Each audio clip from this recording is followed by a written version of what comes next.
The following is an independent paid production. The views and opinions expressed are solely the opinions and responsibility of the original source who expressed them. They do not represent the opinions of Synergy Entertainment Television Ltd.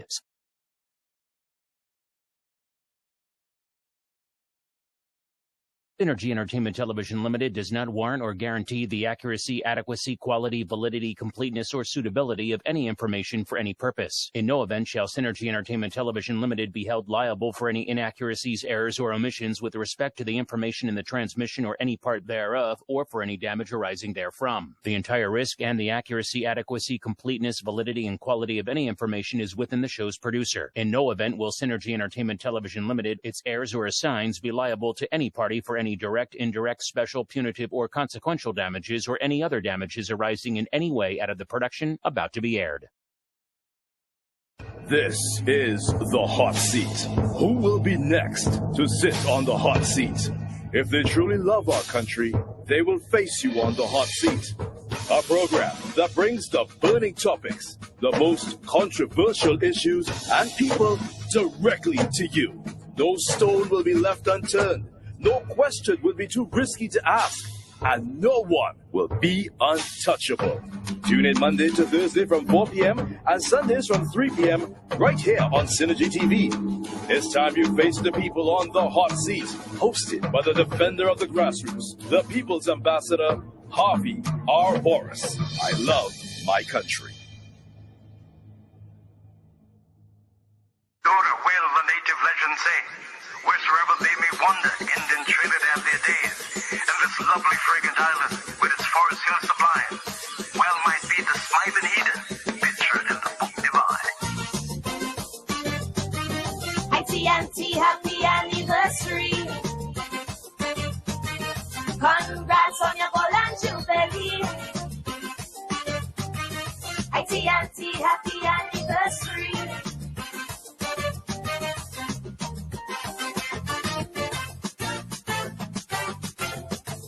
The primary school reader did say it plain. Once you eat at the cascadoo, in Trini you must remain. Cause no matter how far you fly, once you taste it, baby, right here you return to die. Since 62, summer head to greener pastures. In the big apple, they once applied. So for 50 years, we could have gone back. To build a nation, we have to fight and fight. I love my country. I shall put it way before party, just like Harvey Forrest. Oh no, to be and I love Trinbago, not Trini to the bone, but the marrow. So when them stormy dark clouds want to threaten white, black, and red, tell them red. Until we get real serious, remove the drugs and all them coke heads. You see me, I want to see Trinbago moving ahead. I agree, we are still a paradise, built byways to highways, but progress came with a price. Although we excel in culture and sports, along the east-west corridor, our youths they pack up courts. Tell me, what is this great fatal attraction? This love affair that they have with crime. No one by one they fall a daily extraction. We got to save our youths while they're in the prime. It's fair to say. This is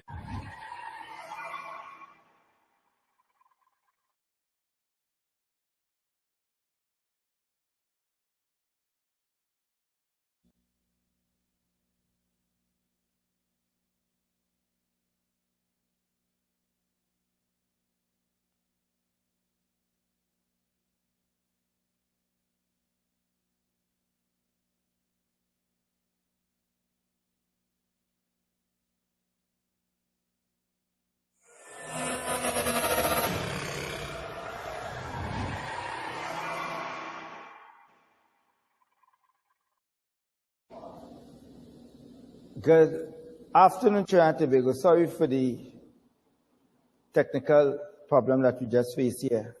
Now you are live on the hot seat. And this afternoon program going to be hot. As the producer of the hot seat, Harvey Boris, who will not be here with you all for the next couple of weeks. So I will be your host for the next couple of weeks on the hot seat. And I'm telling you, I'm going to bring the facts, and I'm going to tell you also the truth hurts. So Trinidad and Tobago, as the hosts usually do, saying, I love my country. And I will also say, as a national patriot, I love Trinidad and Tobago also. And I put country first. Trinidad and Tobago, this afternoon on the hot seat, I want to talk about local government election, which was held on the 14th of August 2023. I want to do my own review on how I see what took place on August the 14th, and also the results of the various political parties that entered the race. I also said previously that what we have witnessed at the local government level, there was really two main political entities. There was 141 seats up for grabs, compared to the 2019, where we had 139 seats up for grabs. But I will want to go back to 2019 election before I compare the 2019 election to the 2023 election. But I know about a capital A and a common A. When we're in schools, at primary schools, at kindergartens, some of you all who went to kindergartens, you all know, even at home, before your parents send you to kindergarten school, they will buy the alphabet chart, and they will tell you capital A, capital B. Capital A, common A. Capital B, common B. Capital C, common C. And you know, we go right down to Z. But they will also have the chart teaching how to count. They will say 1, 2, 3, 4, 5, 6, 7, 8, 9, 10. But I never heard a capital 7 and a common 7. I don't know if that is a new thing some people invented. But I try to do research to see if I could find a capital 7 and a common 7. Up to now, up to today, I cannot find it. So I don't know if some people just invented certain invention, new invention, and want to create history. But what I do know is that the steel pan instrument is the only instrument that created in the 21st century. No other instrument has created. And the steel pan remain the only instrument. And that's why United Nations has welcomed that every year, August 11th, we will have the Steel Pan Day, which will be celebrated throughout the world. And I must give kudos to those who invented the steel band. And the steel band was invented in Trinidad and Tobago. You all will know the greats who invented the steel pan. Right? I don't want to go into the history and tell you about some of the great. You all remember Winston Spree. I remember a famous song by David Rudder, "With the Man with the Hammer God," and you all remember where that man was. And that song was a song that shook Trinidad and Tobago that year when David Rudder won the monarch, the Calypso monarch. He won the Calypso monarch. He won the Young King, and I think he take road march through that same year. Right? He was the first person to win the King. He also win the Young King also too, because he entered all the competitions and he run away with the Man with the Hammer Gone, and that was a brilliant tune. That and we all remember the Bahia Girl. And I remember when David Rudder sang "With the Man with the Hammer Gone," and he bring on the steel band at the Queen's Park Savannah on the big stage, on the grandstand. And you could see the steel band coming up, and that was part of his props before he come on and deliver that song. And when you listen to that tune, "With the Man with the Hammer Gone," on, I think Despers end up playing that tune for the Panorama also. A lot of steel band in the East, in South, Central, Tobago play that song, "With the Man with the Hammer Gone." It was a beautiful song. When you listen to the verse and the chorus, and you listen to the man himself, who he was talking about, the man who had a hammer and he knocking the steel band all in the hills of Laventille. All of a sudden, Sister Sheila tell him that the man disappeared and they don't want to know where he gone. And that was a beautiful song, "With the Man with the Hammer God." And if you all keep it, that year it ring in everybody who loved the pan music and everybody who loved Calypso. That ring in the ears, "With the Man with the Hammer God." And David would have produced a beautiful song. And a lot of steel band players play the bands play it. It was the tune of choice. I remember Renegades also, not Renegades, yes, Renegades is the one with Jit Samaru. That time it was Amoko Renegades. I think there's still Amoko Renegades. And I remember Jit Samaru. You all remember Jit Samaru, man, from Lopino, Sowi Village, Lopino. He's no longer around with us, but he was a genius also too. He arranged for Renegade, that was his band. He also arranged for Cordettes in Sandy Grande. Cordettes, you all remember Cordettes in Sandy Grande. And he arranged also for Angel Harps in Arima. That's the barnyard out in Sherwood Park in Arima. So you all remember today. So when you listen to the arrangers who did a lot for the steel band, I remember watching Professor Fillmore, who used to be in Kitchener. Kitchener, every year, people used to look for Kitchener song for the pan men. Kitchener always singing a song for the pan men. And one of Kitchener's song that had the pan singing was the Bees melody. You all remember the Bees? And it's and when you hear that song and the humming of the bees and the pan side and that Kitchener, I think Kitchener sing for all, but I think Kitchener did like Renegades.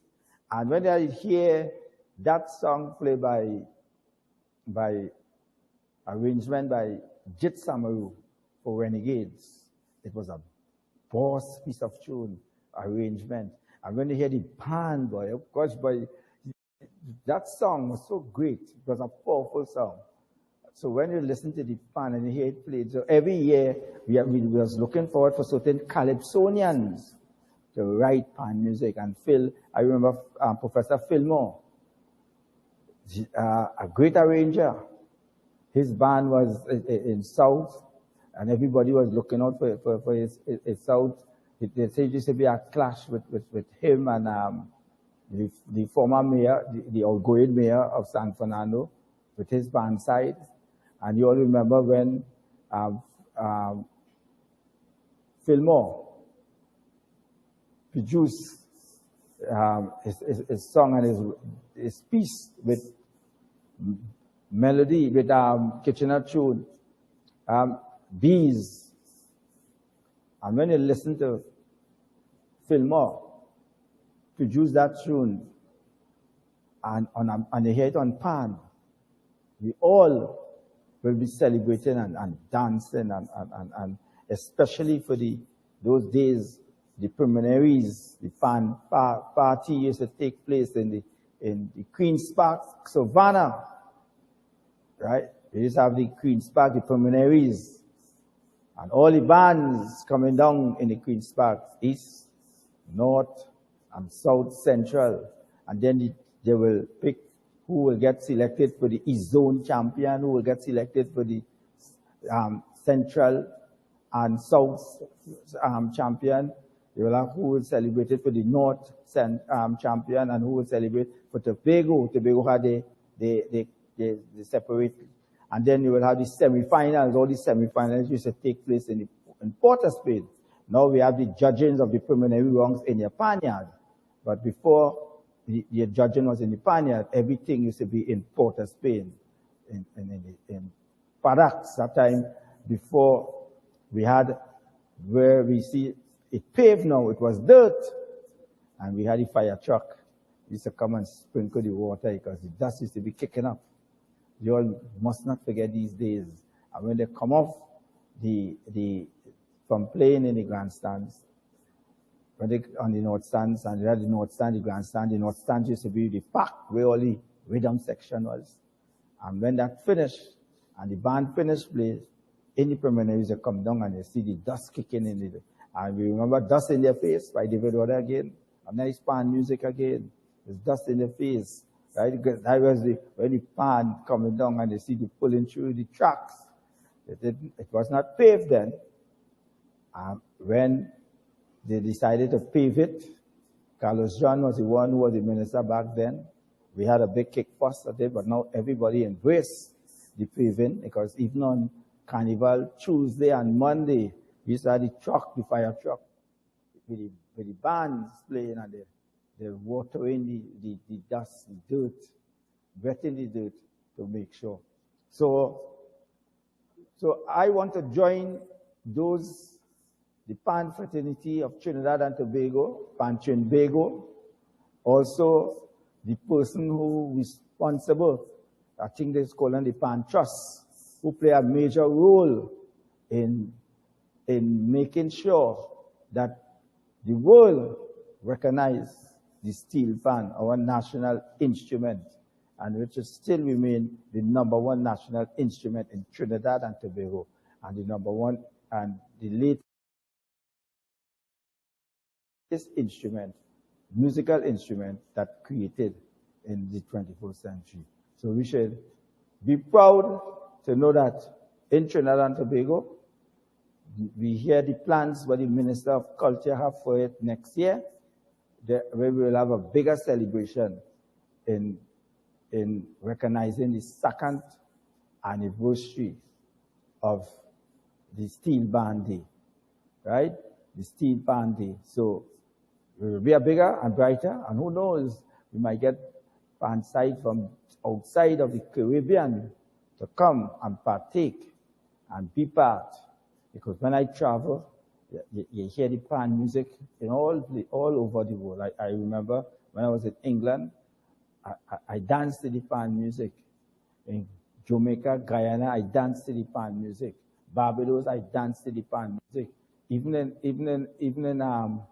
in South Africa, when I was in South Africa, right, I was shocked to know that in Nelson Mandela Square, when you go to Nelson Mandela Square, you get a statue of Nelson Mandela, it's about 100 feet. And you see this big bronze statue of Nelson Mandela. And there I partake and I danced when I saw the pan music was playing. The steel pan was playing. And it wasn't playing by a group that was invited to play the steel band. It was played by South Africans, young people playing the pan in South Africa. So I must be proud. Even in Germany, when I was in Germany, in Stuttgart, I remember dancing with it, right? And I watching white people. It was white people in the band playing the music, and they was playing our calypso music, and they playing this music, and it was sung so nice, even in Switzerland. So the pan music, the countries that I travel and I visit, I hear the pan music. Even in the last time when I was in Boston, we get the pan music.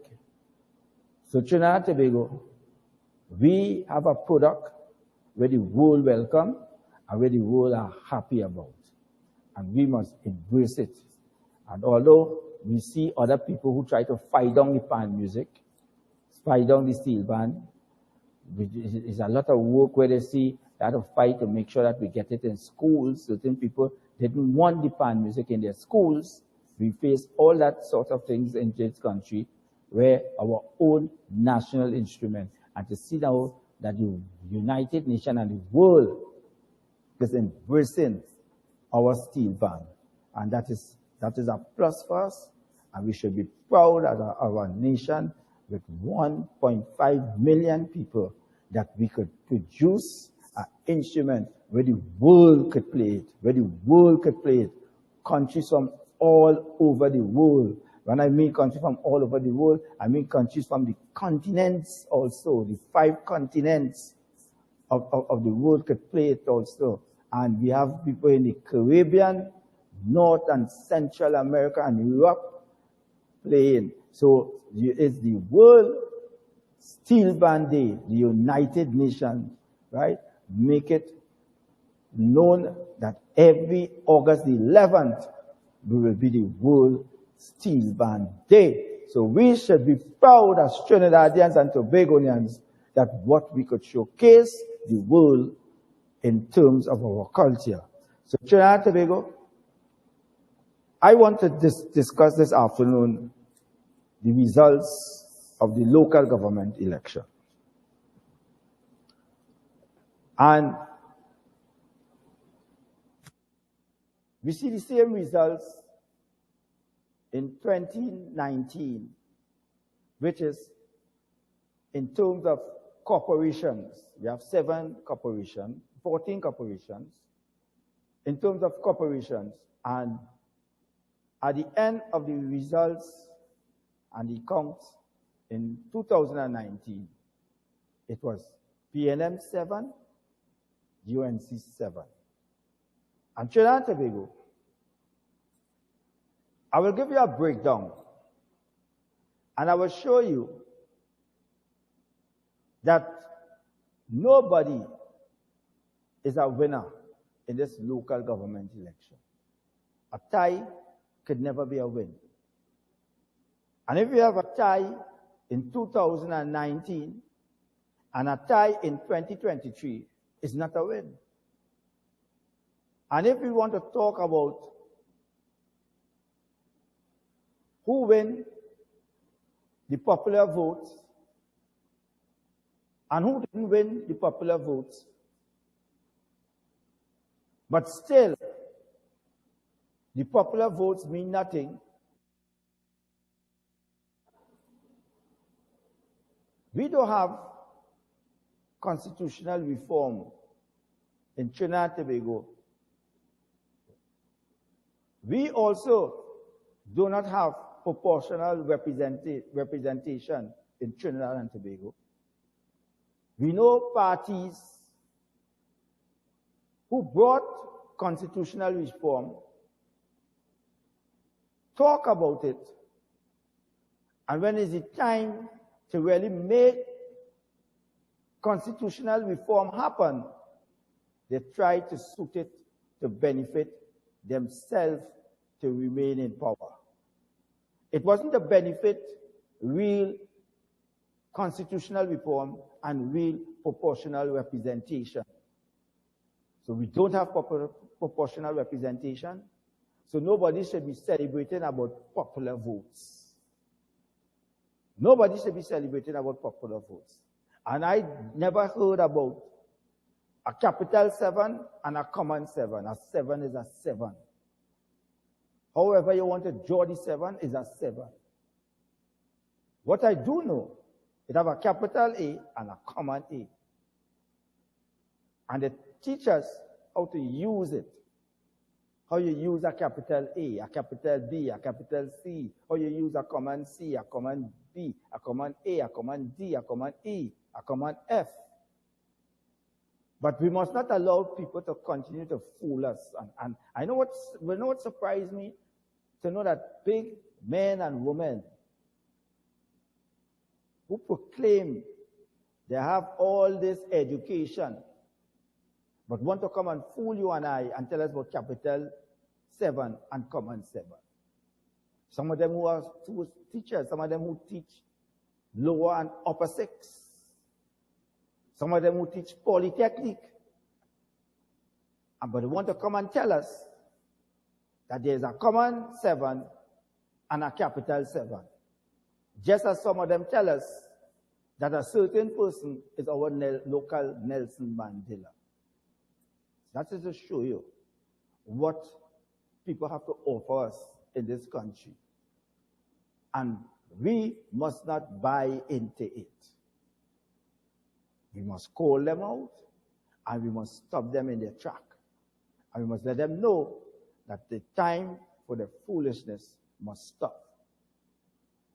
The foolishness must not continue. And I always say that some people that tell us their hands are clean, their hearts are pure. One thing I want to tell you, your name is all what you got, and you have to protect your name. My name is Wendell Eversley, and I have to protect my name. Nobody could never say they see Wendell walking the street drunk. I never smoke a cigarette in my life. I never smoke a weed in my life.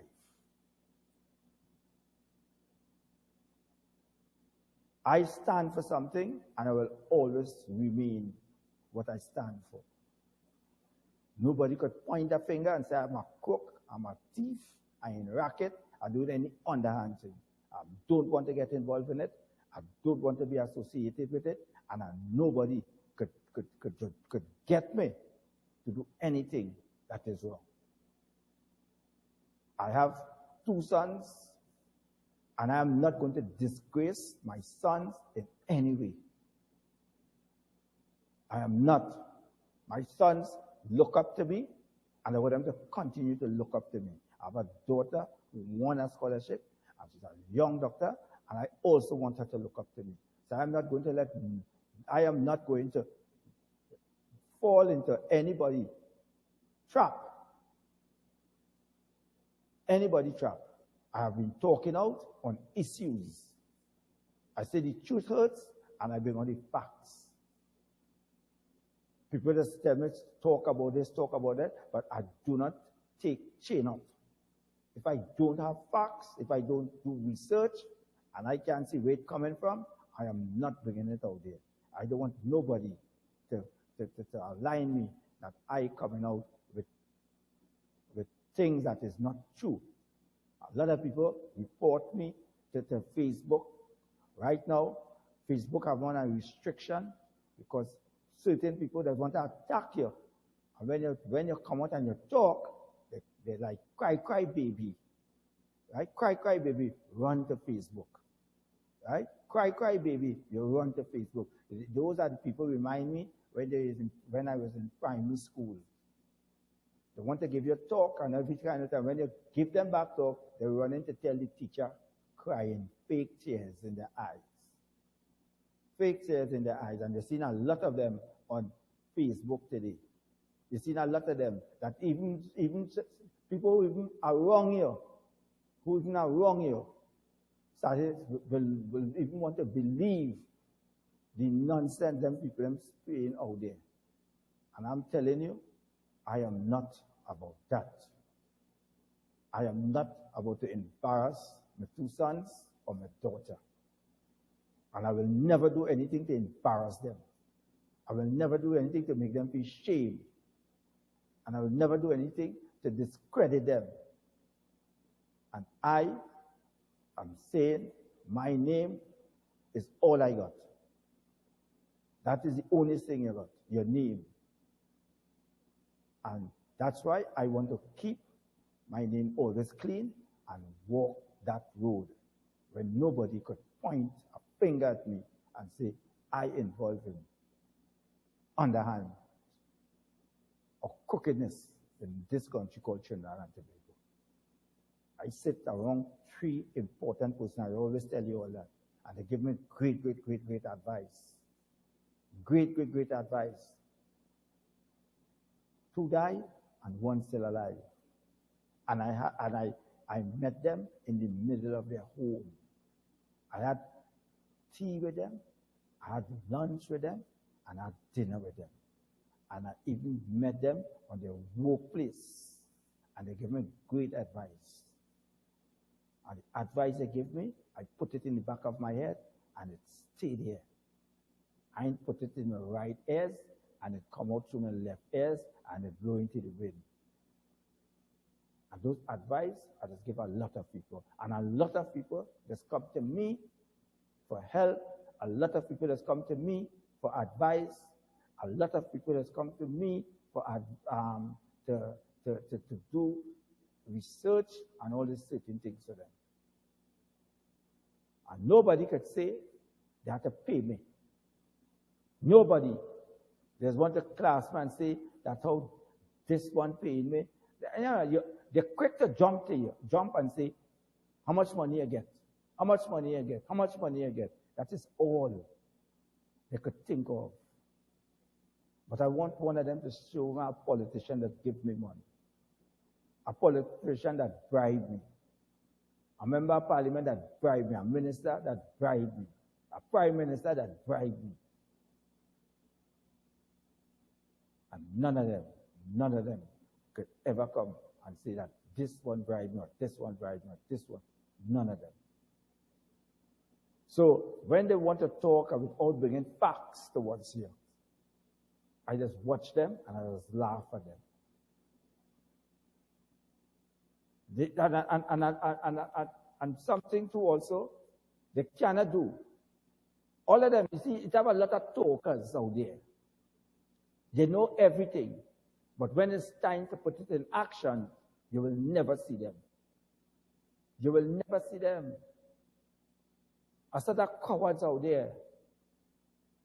A set of cowards. You're quick to jump to talk about this, talk about that.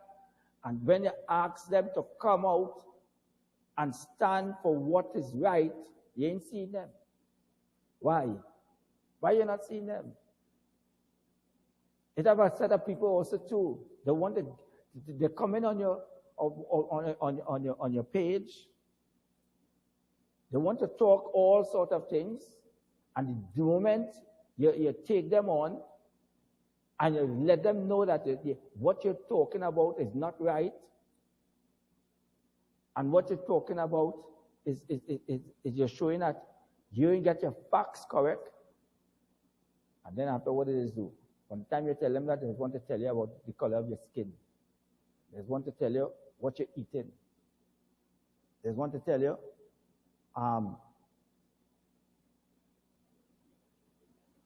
how you resemble X, Y, and Z. Like for instance, I put up on my Facebook page. They asked me if I come in on a Harvey Boris who's a PNM. Harvey Boris could be a PNM, I just COP. But if you invite me, I'm coming. I ain't coming to talk what Harvey Boris wants me to talk. I come in because I have a mind of my own, because I just always say PNM is the problem, UNC is not the solution. And I will keep saying that.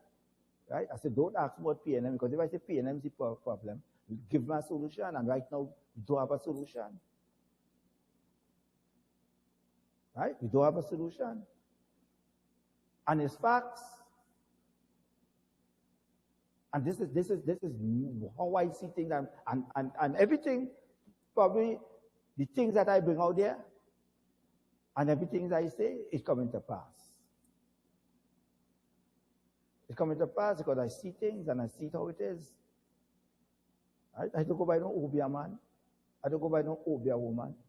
Nobody can get me to light candle, light this and light that. I'm not doing it. I believe in a living God. who sent his son to die for my sins and your sins if you believe in him, that you have everlasting life. That is the God I believe in. I believe in a God who created the heaven and the earth. I believe in a God who made man in his own image and likeness. I believe in a God who said man shall not be alone, and take a rib from Adam and put Adam in a deep sleep and create a woman for Adam. That is the God I believe in.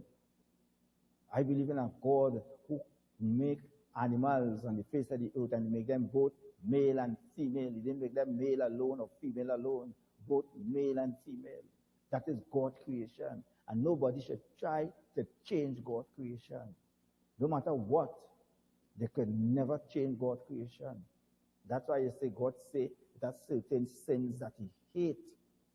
And he says abomination unto him. I'm not going to here to discuss that tonight, this evening on the hot seat. But when you're on the hot seat, you must talk the truth. And when you're on the hot seat, you have to say it as it is.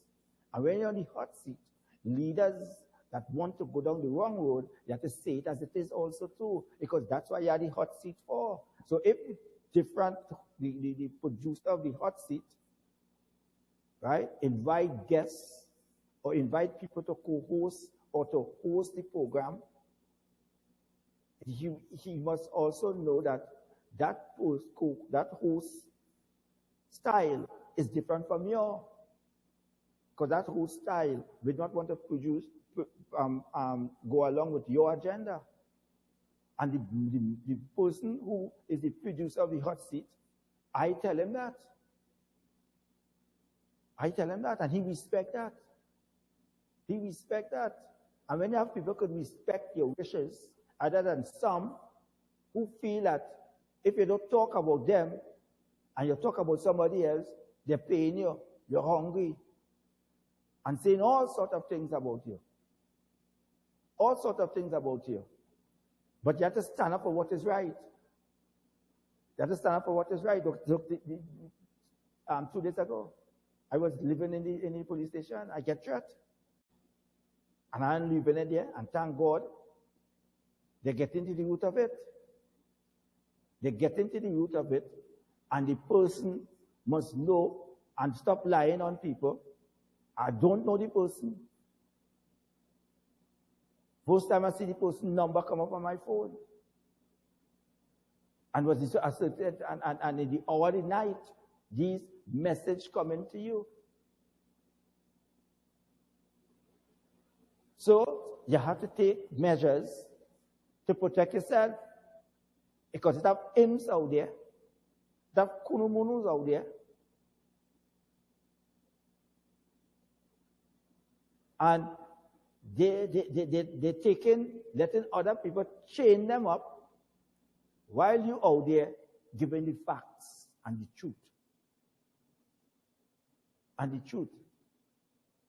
And no kind of threat will stop me from bringing what is the truth and what is facts. I will not stop and I will not rest. We will go for a break. I'm going to come back. We'll go into the results, and also I'll be taking all your calls because I want the public to get involved. Director, let me go for a break.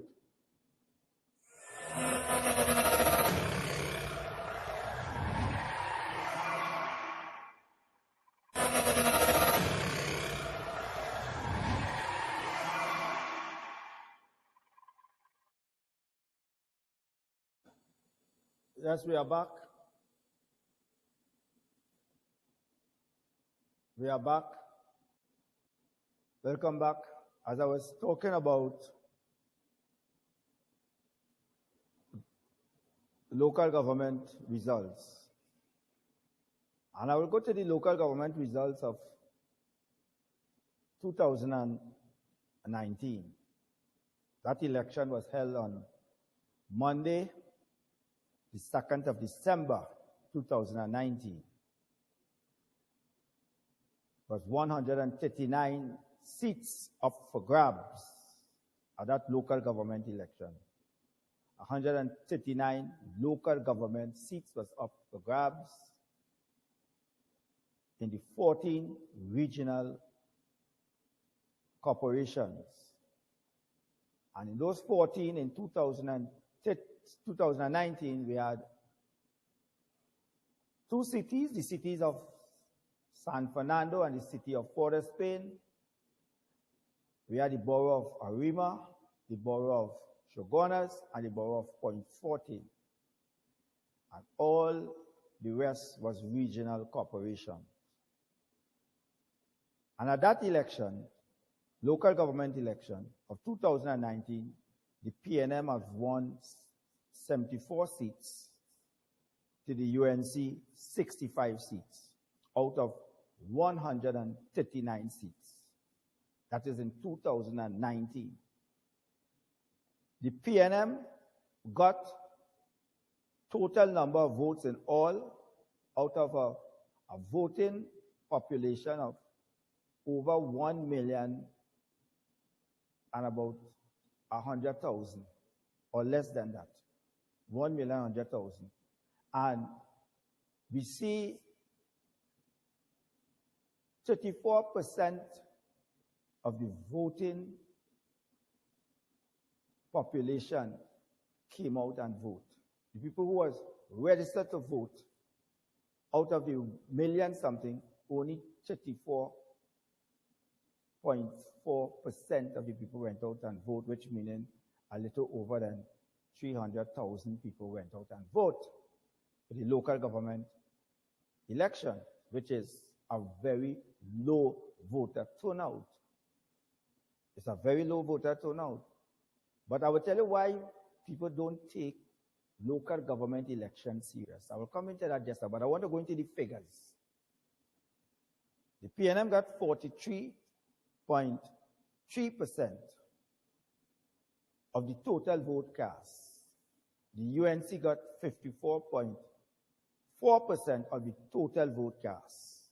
But the PNM secured more seats, which was 74 seats, and the UNC secured 65 seats.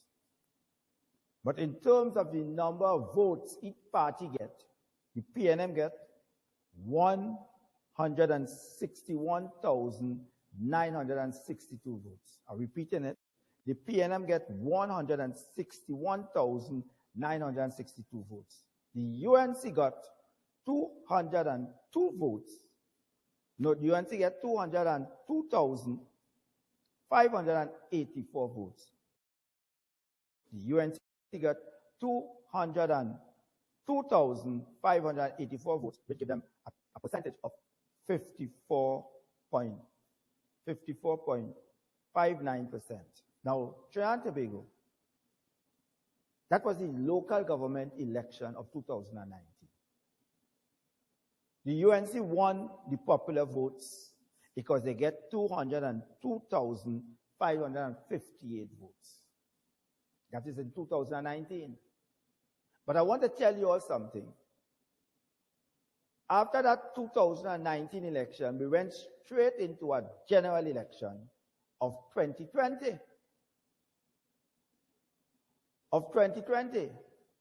And besides that general election, before the general election, it was a local government election, it was a tie. Because the election before the 2016 election, it was the 2013 election. But I don't want to go into the 2013 election, because at the 2013 election, PNM won 8 regional corporations to the UNC 6. Right? The PNM won 8 regional corporations to the UNC 6. So I want to show you the trend. So when people want to get confused with 7-7, I want people to feel that they get victorious. I will show you how their party and even the ruling party lose support in those elections, 2019, even to this 2023 election. I will show you how they lose, and they still boasting about they get the popular votes. The popular votes don't count in Trinidad and Tobago. What counts in Trinidad and Tobago is seats. It's seats. And when in a general election call, You could get popular vote, but if you don't get seats, you will not become victorious. And when we could have people in this country, that's why I keep saying PNM is the problem, UNC is not the solution. And I will show all you why I keep saying that. I'm saying that for the past 8 years. And that has been my motto. Right? And I will keep showing you all, but I will keep showing you also how all you mustn't let certain parties try to see how they could bring the population and making the population feel they win the election. And when it's clearly is a tie. It's a tie, because at the end of the day, PNM has 7 corporations, UNC has 7 corporations. At the end of the day, PNM remain with the same corporation they win in 2013 and 2016, and they win and in 2023. And at the end of the day, the UNC win the same. The 2013, PNM won the Sandigwandi corporation. They lose the Sandigwandi in 2007, in 2016. But nevertheless, after that, it's tied. 2019 tie. 2023 tie. So who is the victorious right now? And then we have people coming to fool us and tell us about capital 7 and common 7. And they are the capital 7. Just as how they tell you, they are the greatest, the awesome tree. And I'll show you about the awesome tree. Could himself bring home victory. Who boasts about the awesome tree?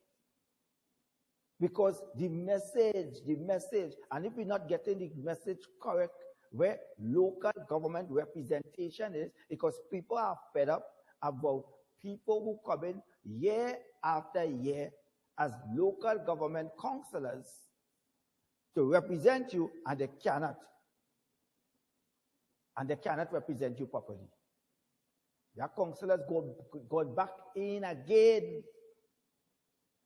And we'll see aldermen going back in again who cannot themselves understand the role as an alderman, understand the role as a councillor, understand the role as representation at local government level. We have people who was telling us the for local government reform, and when it's time for the reform, they voted against it. And that's why we are in this mess that we're in today, where local government representation is concerned. Up to now, councillors don't understand the role as a representative, as a local government councillor. And even the people who say they're for reform, and when they were time for reform, they voted against it. They also bring a sort of reform when they had 29 seats in the Parliament of Trinidad and Tobago and was under Kamla Prasad Misasa, where Suraj Rambachan was the local government minister. And the kind of reform them brought at local government level is to how you select aldermen by percentage.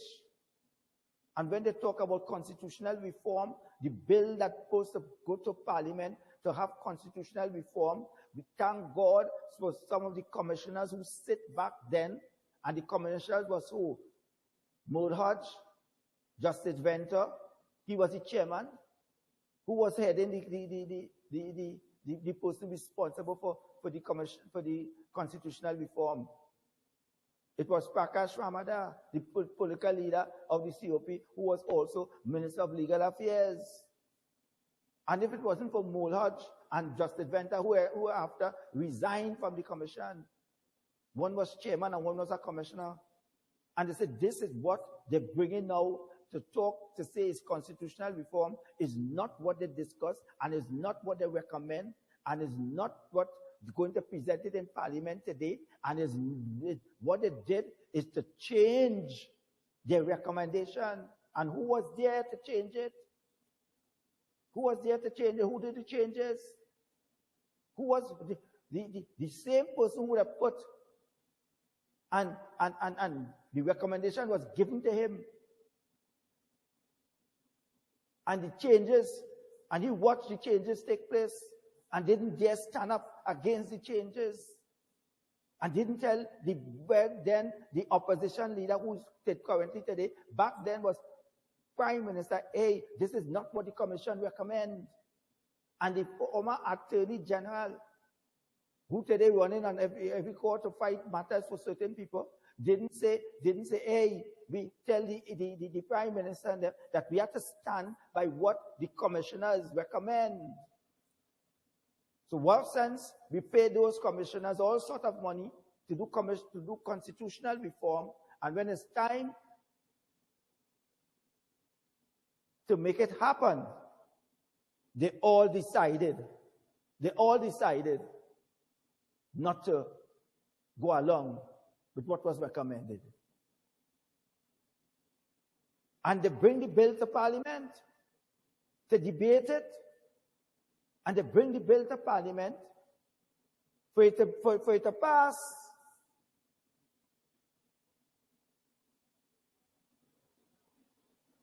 They bring a bill in Parliament for it to pass. And thank God, 2 persons in the Parliament saved it. 2 persons, because the same third parties today would have been no more.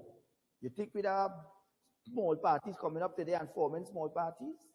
There would have been no more. There wouldn't be no time to form any other parties. The cabinet of Kamla Prasad, 2 cabinet ministers also too. One was Caroline C. Prasad Bechan, who was the former Minister of Energy. They moved up from there and put a Minister of Public Administration. And Winston Dukaran, who they removed as Finance Minister, and they put him as Minister of Foreign Affairs. And when you listen to them contribution in the House of Representatives, they said no way they could support this bill. And especially when it was not the original bill, the original recommendation by the commissioners to bring the constitutional reform in our Parliament, which would have had proportional representation. And it did not have proportional representation in it. They see a way how they could fix themselves to remain in government. But God have a way of also disappointing people. God have a way also, right, to tell people when you planning and you think that you planning what is right, I will show you that what you're planning is wrong. And God has always have someone to expose the wrong. God has always have someone to expose the wrong. So no matter what people think, a wrong will always be a wrong. A wrong could never be a right. And the election of 2019, where the UNC got 202,000 votes, 202,000 votes, the popular votes, and still couldn't win. To say that they win it 8-6. It was a tie. 7-7.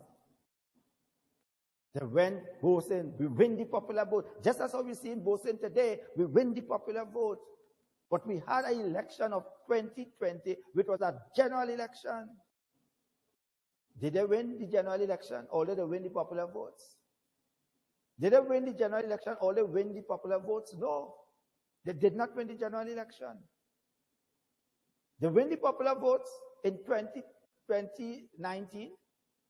We see a voter turnout of 34.4% out of 1 million and about 100,000 persons registered to vote, which we see over 600 and something thousand people reject both parties.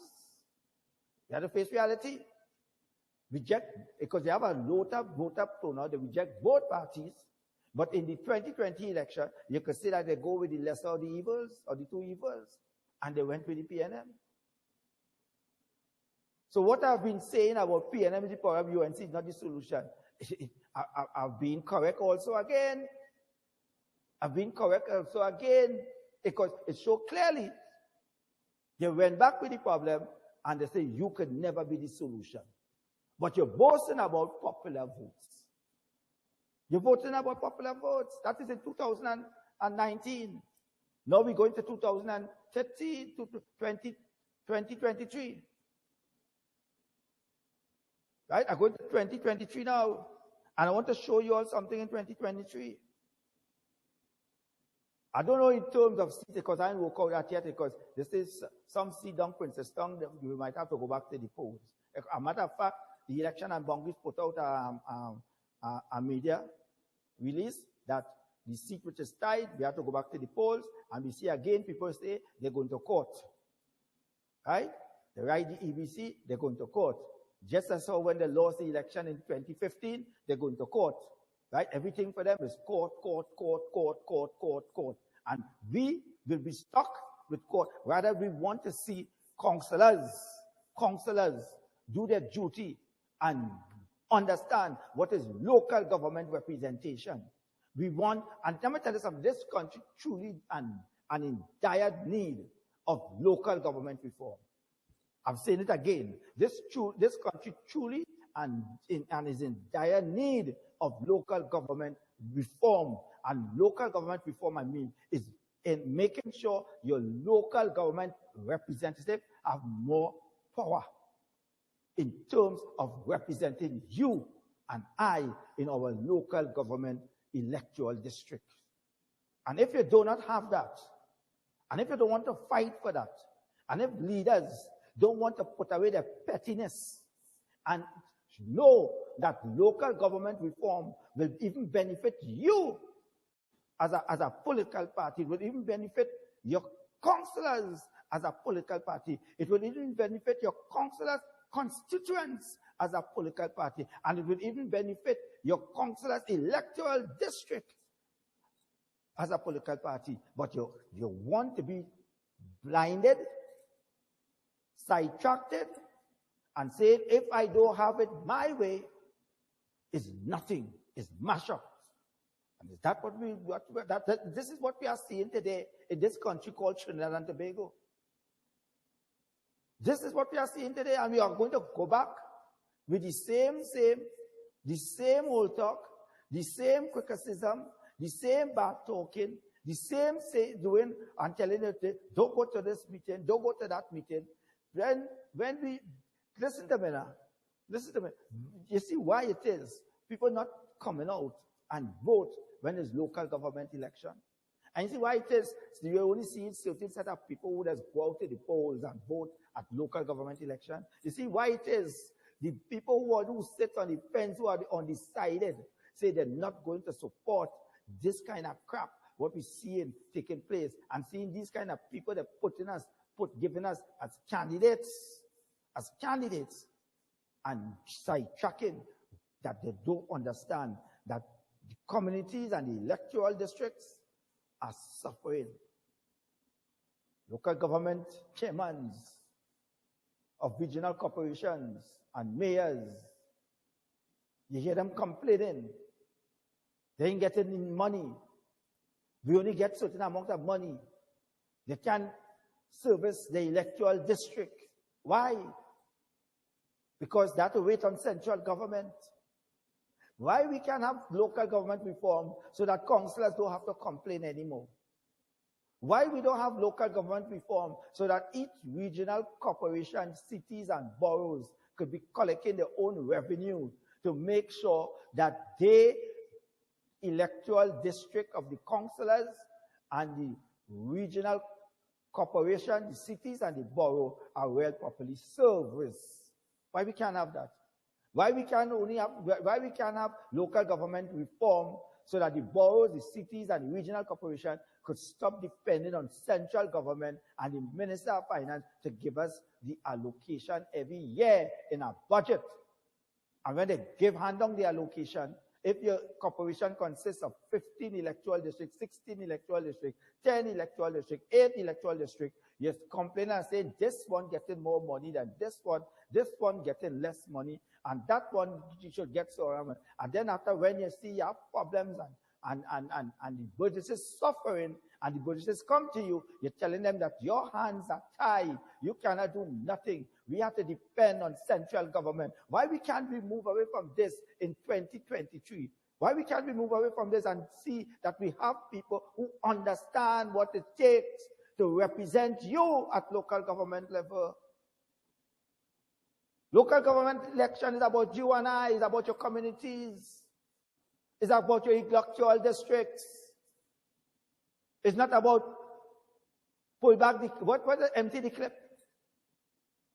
Nobody wants to hear about empty the clip with where local government election is concerned. We want to know how our electoral district, how our communities could enhance and be better served.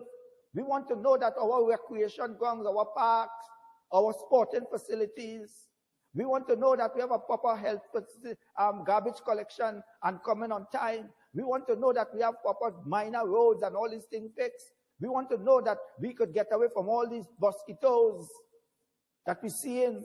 We want to know that we move away with people who dumping all kind of rubbish that they take from their home and throwing it in drains and all this kind of thing and clogging up. So when the time comes to flood up, when the rain come and floods come, you're seeing all kind of rivers pile up with fridge, with stove, with fans, with wheelbarrows, all kind of bottles. Why we can't have representatives who could think out of the box where local government is concerned and say, let me see how every councillor could have a recycling factory in their electoral district. Why we can't think out the box with that? But no, people don't people want to see this country go down to the precipice, and then have people coming and telling the country to save you and to bring you out of the precipice when you know for the facts that when it's time for change, you also don't want it. So you are used part and parcel of putting the country in the precipice. And it's time we talk meaningful about local government representation. It's time we look at and see who really cares about this country called Trinidad and Tobago. We have problems. We have problems locally. We have problems centrally. And we have problems with people even bad talking us internationally. And when we will get people who will say, I love Trinidad and Tobago. I love the red, white, and black. I put in Trinidad, my country, first. I want to make sure Trinidad is a secure place for my children, your children, your children, your grandchildren, your grandparents who sacrificed to build this country. Why we can't say that and come out for once and get away from the negativity about race and hate this one and hate that one. Why? These are things we must change. The leader carrying them down a road that will even carry them in the hell, the pit of fire. For instance, a lawyer, who's my friend, is a UNC. Well, he boasting about popular votes, but I come to show him figures on popular votes. I come to show him figures on popular votes. So while he boasting on popular votes, and I know these are the people who just want to come and represent you. So I just wonder, these are the people who will see their leaders lying to the nation, and they will support it. They will support it. These are the people who will go into court and want to represent you. If you can't talk the truth from now, or you could represent me in the courts of law. And it's time we must expose these people. I listened to a judge in the courts of Trinidad and Tobago, in the High Court of Trinidad and Tobago, Ask the president of the Law Association.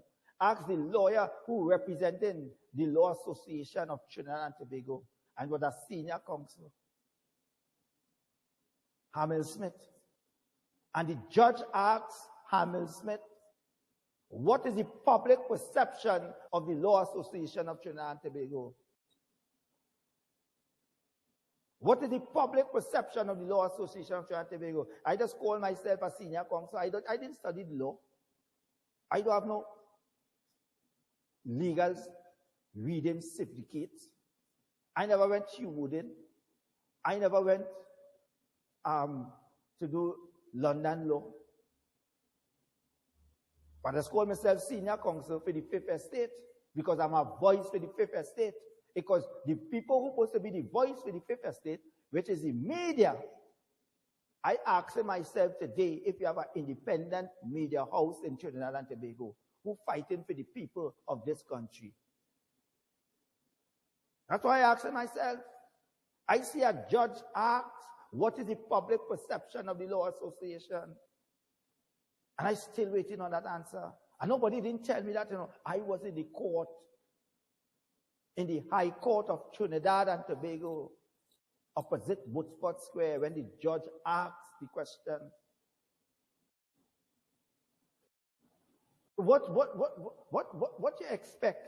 People could I also saw a judgment on a former senator, a former UNC senator. And when the court asks, the appeal court, Trinidad and Tobago, which is the highest court of the land, and when the court made that senator and asked the Law Association to discipline that senator, up to today, the Law Association haven't acted on it. The Law Association haven't acted on it. So when you're seeing all these things in this country called Trinidad and Tobago, you have to ask the question, right? What is the public perception of the Law Association of Trinidad and Tobago? The Law Association does know what fight to fight. And when serious matters, they're silent on it. They're silent on it. This is what we are facing in our country called Trinidad and Tobago today. I come to tell all the lies.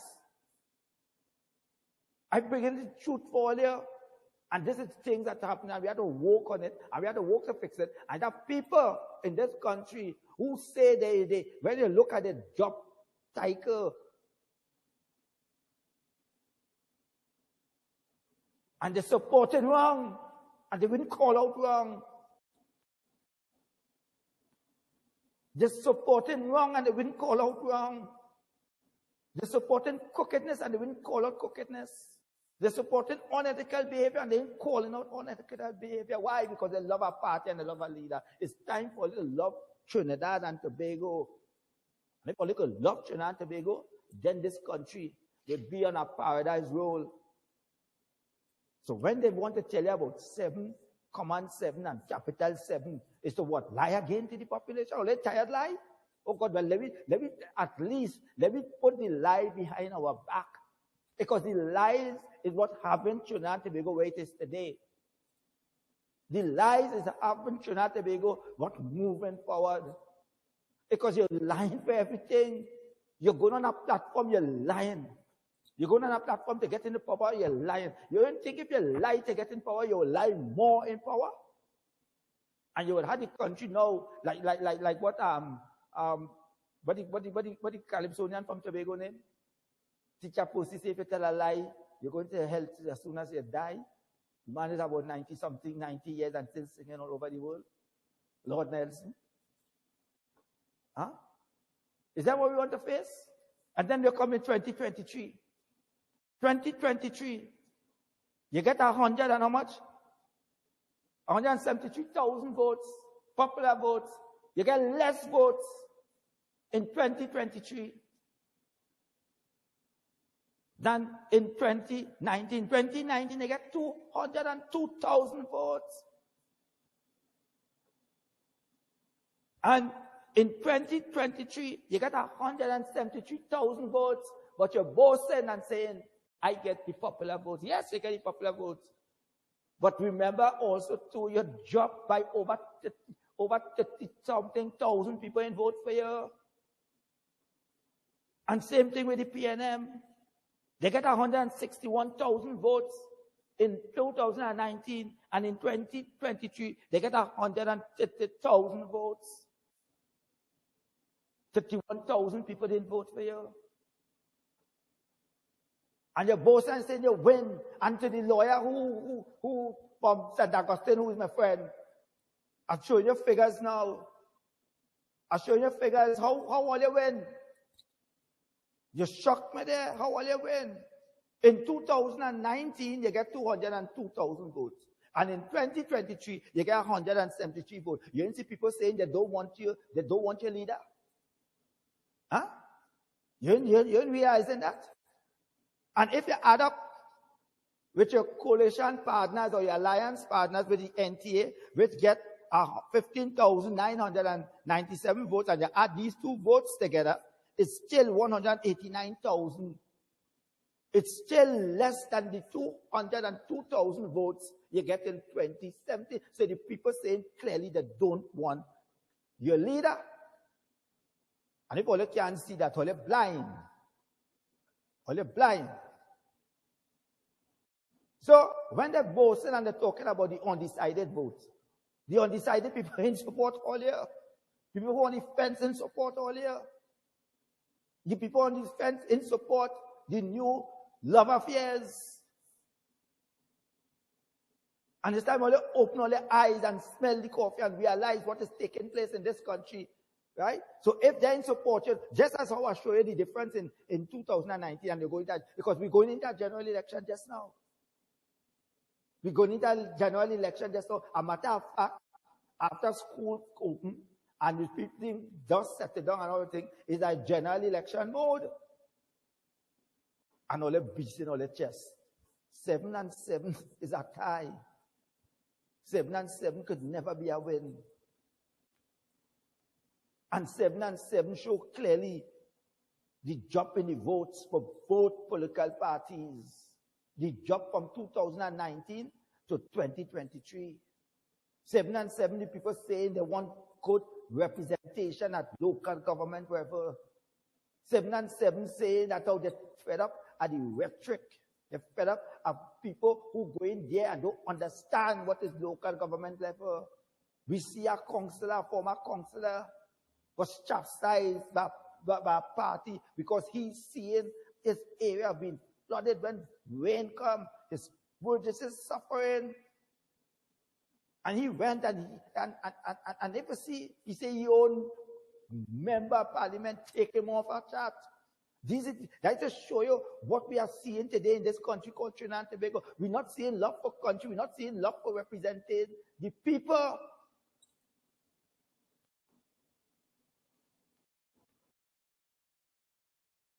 That we could get good, proper people at local government representation. Local government representation. Is that what we're trying to get? And we need that in Trinidad and Tobago. We need constitutional changes.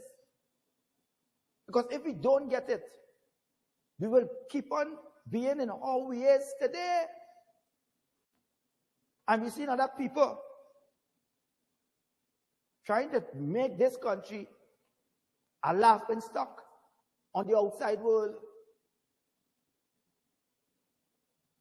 We're seeing what people take in here and seeing if they have friends in other Caribbean countries as prime ministers and ministers and vice president, and they're trying to make Trinidad and Tobago a laughing stock. Like if people don't hear about the Trinidad dollar, you ever go American people telling you, American tell you, Trinidad dollar, that's no value.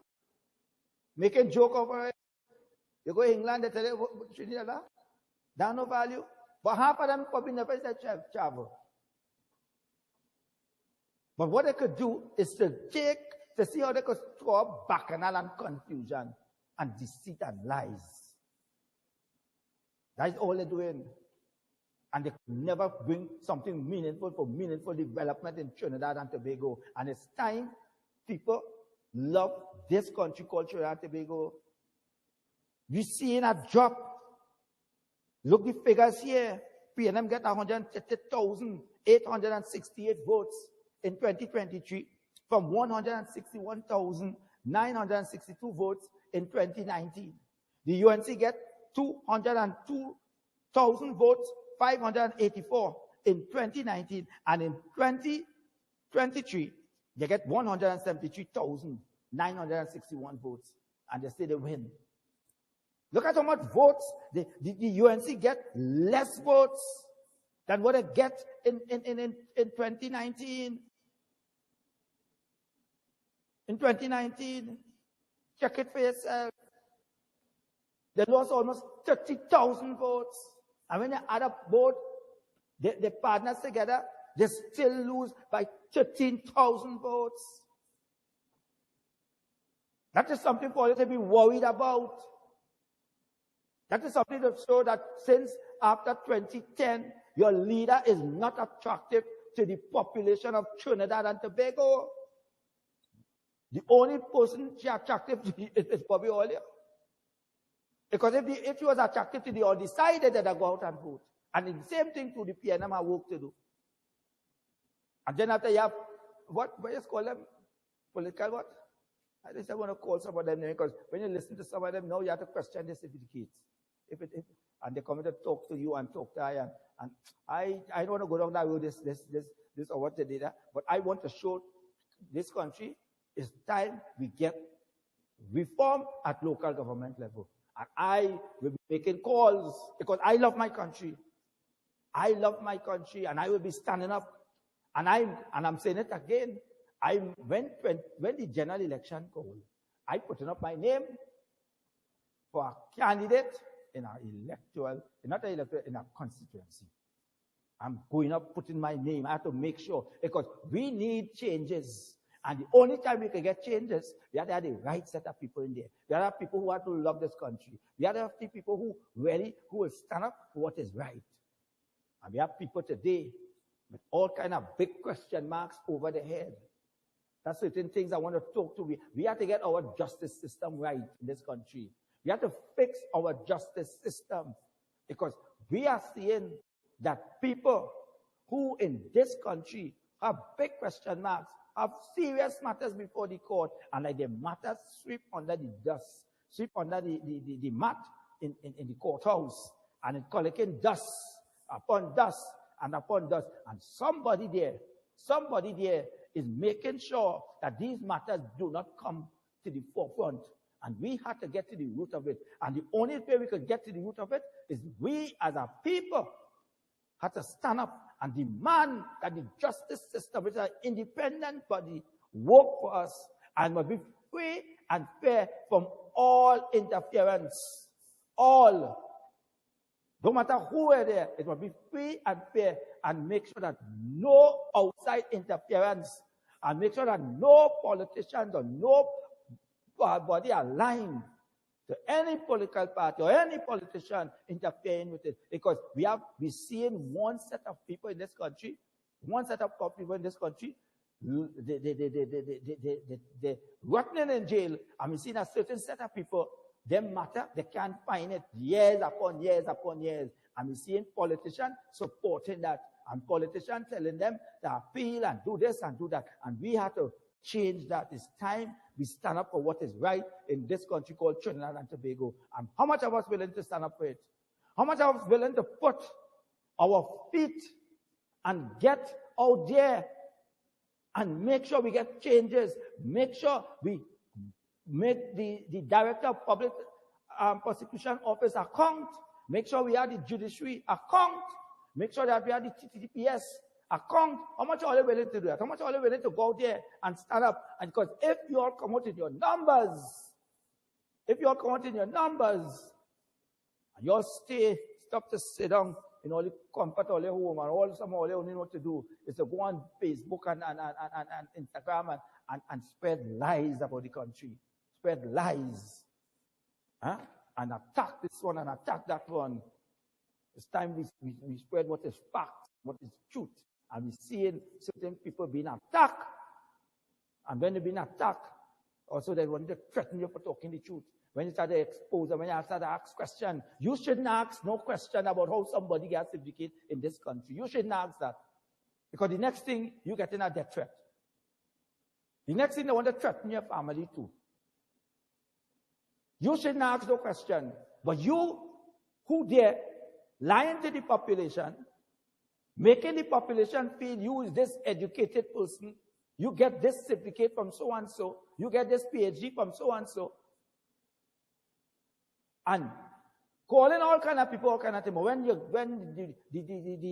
the dust turn around and blowing in your direction, you know, sort of, gentlemen, why people in this country don't want to talk the truth about their own self? Why people in this country don't want to talk the truth about their own self? It's time people start to call a spade a spade. It's time people start to call out those who want us to listen to them. And we must change that. We must change it. And if you want a country to move forward, and you want to see good in a country, you must have men and women who will stand up for what is right. And who will stand up for what is the truth. That's why that's why I'm the host today on the hot seat. And I come to push nobody agenda. I come to push agenda for Trinidad and Tobago so that we in this country could live in paradise. Small country, 1.5 million people. 1.5 million people. Look what's going on. Look what's going on. People willing to go as far as to stain our country name. Because why? You all not in power? You all not in power? But you think by you staying in our country, and if you get the driving seat, they will want to listen to you? If they will want to listen to you, you will come now with an open hand and say that they come with an olive branch? They will remember what you do to them. They remember what you say about them. And worse again, if you go in their country, they will protest against you. They will say they don't want you here. They will bring out their people to protest. And how you would feel? How you would feel? You can't want to cry down the Caribbean communities. Because you're not there. You was there already. And the people in this country say they don't want you. It's not the Caribbean country say they don't want you. It's the people in Trinidad and Tobago say they don't want you. The people say they're not voting for you again. We have to look and see how we could fix this country.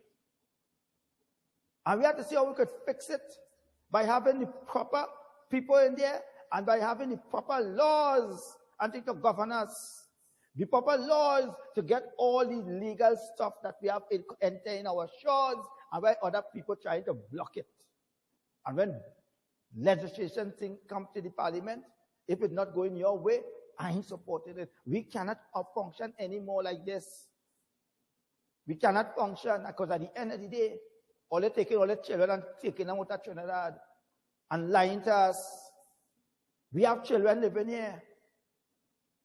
We have children living here. We want to see the best for our children. We want to see the children get the best education. We want our children to look up to you. And if you don't want your children to look up to you, then something wrong with you. You want your children to say, my father is a role model. My father fighting for something. My father standing up for something. My father standing up for right.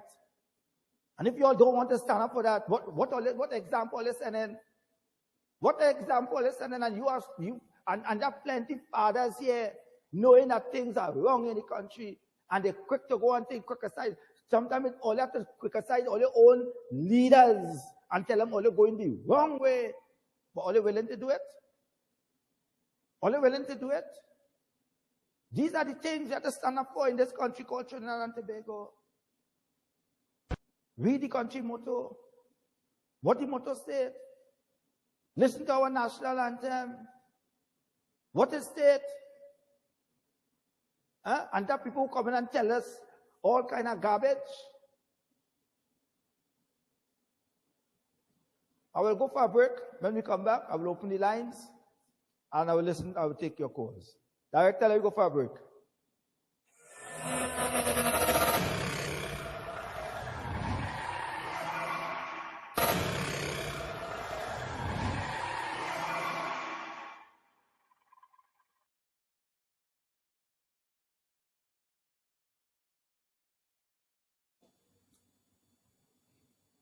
Yes, we are back on the hot seat. And we are going to open up the lines for the callers, the listening public to call in. As I said before, when I compare the votes in 2019 and 2023, as I said, the PNM got in 2019 161,962 votes. The UNC get in 2019 202,584 votes. The PNM won 74 seats in 2019, and the UNC won 65 seats. That is 139 seats. This year we have 141 seats. The PNM got 130,000 votes. So less people went out and voted for the PNM. So it shows also that the PNM people did not went out and support the PNM. And they get less votes. The UNC get 173,961 votes. 173,961 votes. And it shows that less people also went and support the UNC. And it shows people also say they're fed up with the leadership, courtesy of both parties. They say they're fed up because if the UNC claiming today, they get the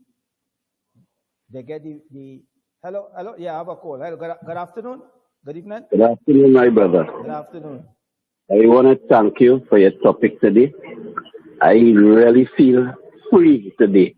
They say the truth shall set you free. Yes. And you are speaking the truth here this afternoon.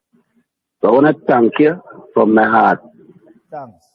Because I really and truly fed up at the rhetoric, and they don't teach our history in the schools, because even people like you and I of our age group seem to forget the unity that formed the middle class.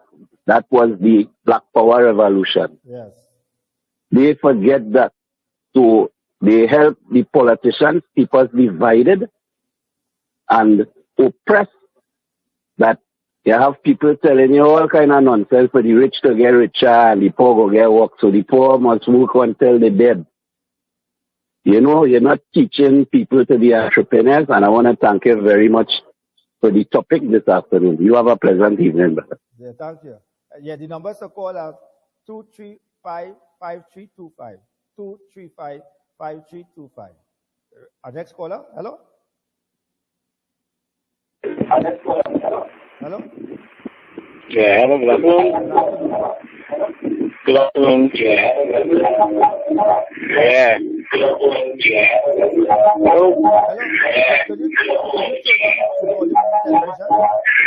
Yeah, good afternoon.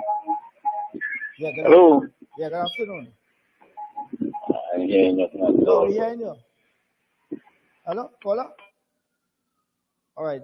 With that, the caller, you have to call us back because we see not getting problems. Yeah, next caller, good afternoon. Hello, good afternoon, sir. Good afternoon. Good afternoon, sir. Good afternoon. I listen to you, you're singing like you're back, and you're singing like you're from Tobago. Because, you know, imagine after you leave secondary school, right? There's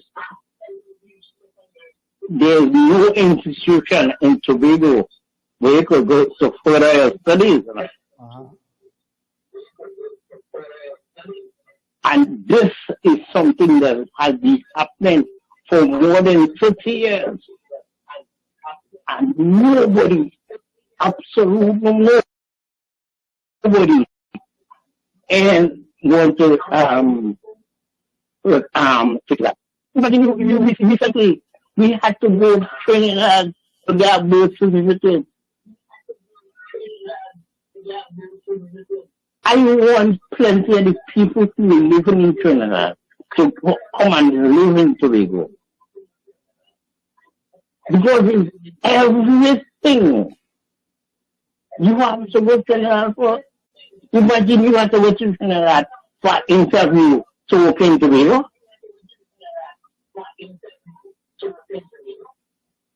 That's a valid, important point you make. Thank you for your call. I noted, and I will be talking about it. Next caller, good afternoon. Good afternoon, this Wendell, Eversley. Yes, we can. Good evening, Mr. Wendell. Good evening. Good evening, Mr. Wendell. Good evening. You hear me? I hear you. Yeah, go ahead and speak.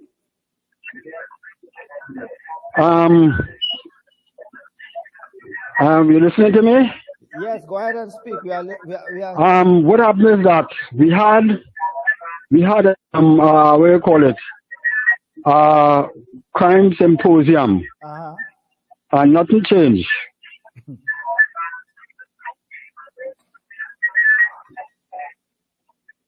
Right, and then we had a big anniversary at the Hyatt with all these big shots and thing, and all the prime minister and president coming down. Yes. And then nothing changed. And then we had a big boy from Ghana coming down here, and nothing changed.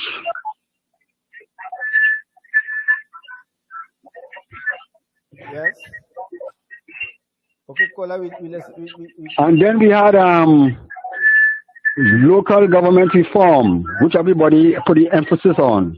The drain out of fix and who ought to get rubbish, and everything, and all the business with the district you're living in and all of that.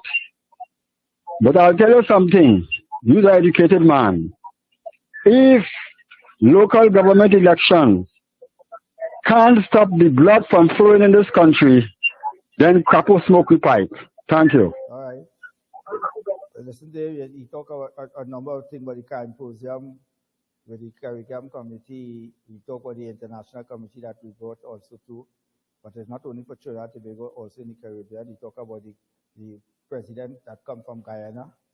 And he also talked about local government election and reform. But I say, and again, we need local government reform. And local government reform in this country should be the #1 priority right now in moving forward, because the councillors and them are going back to the same old way, and we have to move forward. Hey, good afternoon. Yeah, good afternoon. Is this from the Eversley? Yeah, good afternoon. Yeah. Well, I'm calling from Tobago. Calling from where? Tobago. I wish the opposition leadership to be there and they will never win an election again.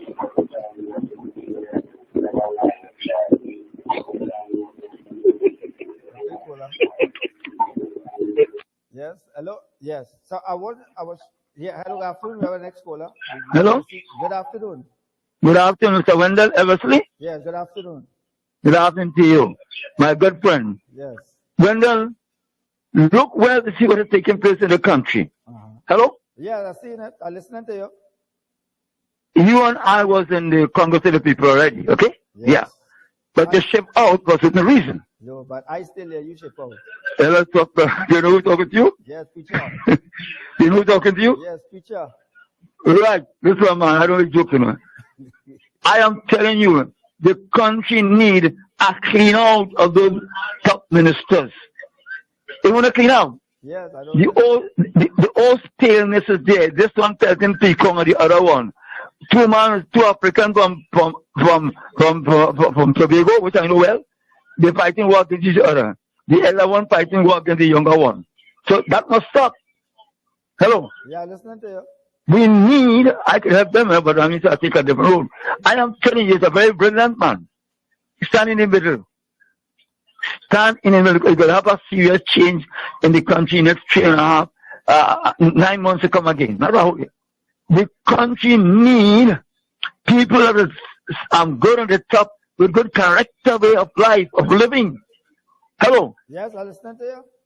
I am saying as a man who touched the ministry lines. The Bible talk about these things. There will be serious time coming on, betrayal and so on, so on, so on. The churches fail the country. It's only pastor I'm saying is good. Which are we, why just the churches fail the country? The churches fail the country. Yeah. They fail because they're not talking about issues and the seriousness and principle of goodness. So they're not talking about that. Including you, because you're a preacher. Well, Minister, you know, I am saying that in order for this country to change, God bless our nation, they got to come up to reality of poisonous. From the top, it is technically rotten. What will happen to the bottom there? And I say that if the tree rotten, well, what happened? It can't be no good fruits. The country, all the pastors, ministers, the parents of the easiest country, for God to bless the nation. All. Charlie is a boy in Tobago. Well, he's an Adventist, doing well. He's like a family to my post wife. So we've seen these things. We want to clean it up here, man. Up flushing out the country running like blood every day more or so. Something wrong? But Eversley? Yes. I love you as a brother. You have wisdom. Okay? Yes, get yourself in a, I don't want to get yourself in a ship that will sink. Okay? The wise and sensible come in the middle and you have plenty of substance. Okay? We see that there's many jumping ship, and they can't make nothing. Yeah. And this is a serious thing in the country. Down to the children, what children and all. What's the kind of lyrics on children put down to the country? Okay? Who's smoking, who ganja, who cocaine, who gunning down. That kind of fashion style they use for the country again because of their parents fail the country. Alright, thanks. We have all right. So, yes. So we have good afternoon. Hello, good afternoon. Good afternoon. Our country have a serious problem, and the serious problem is management.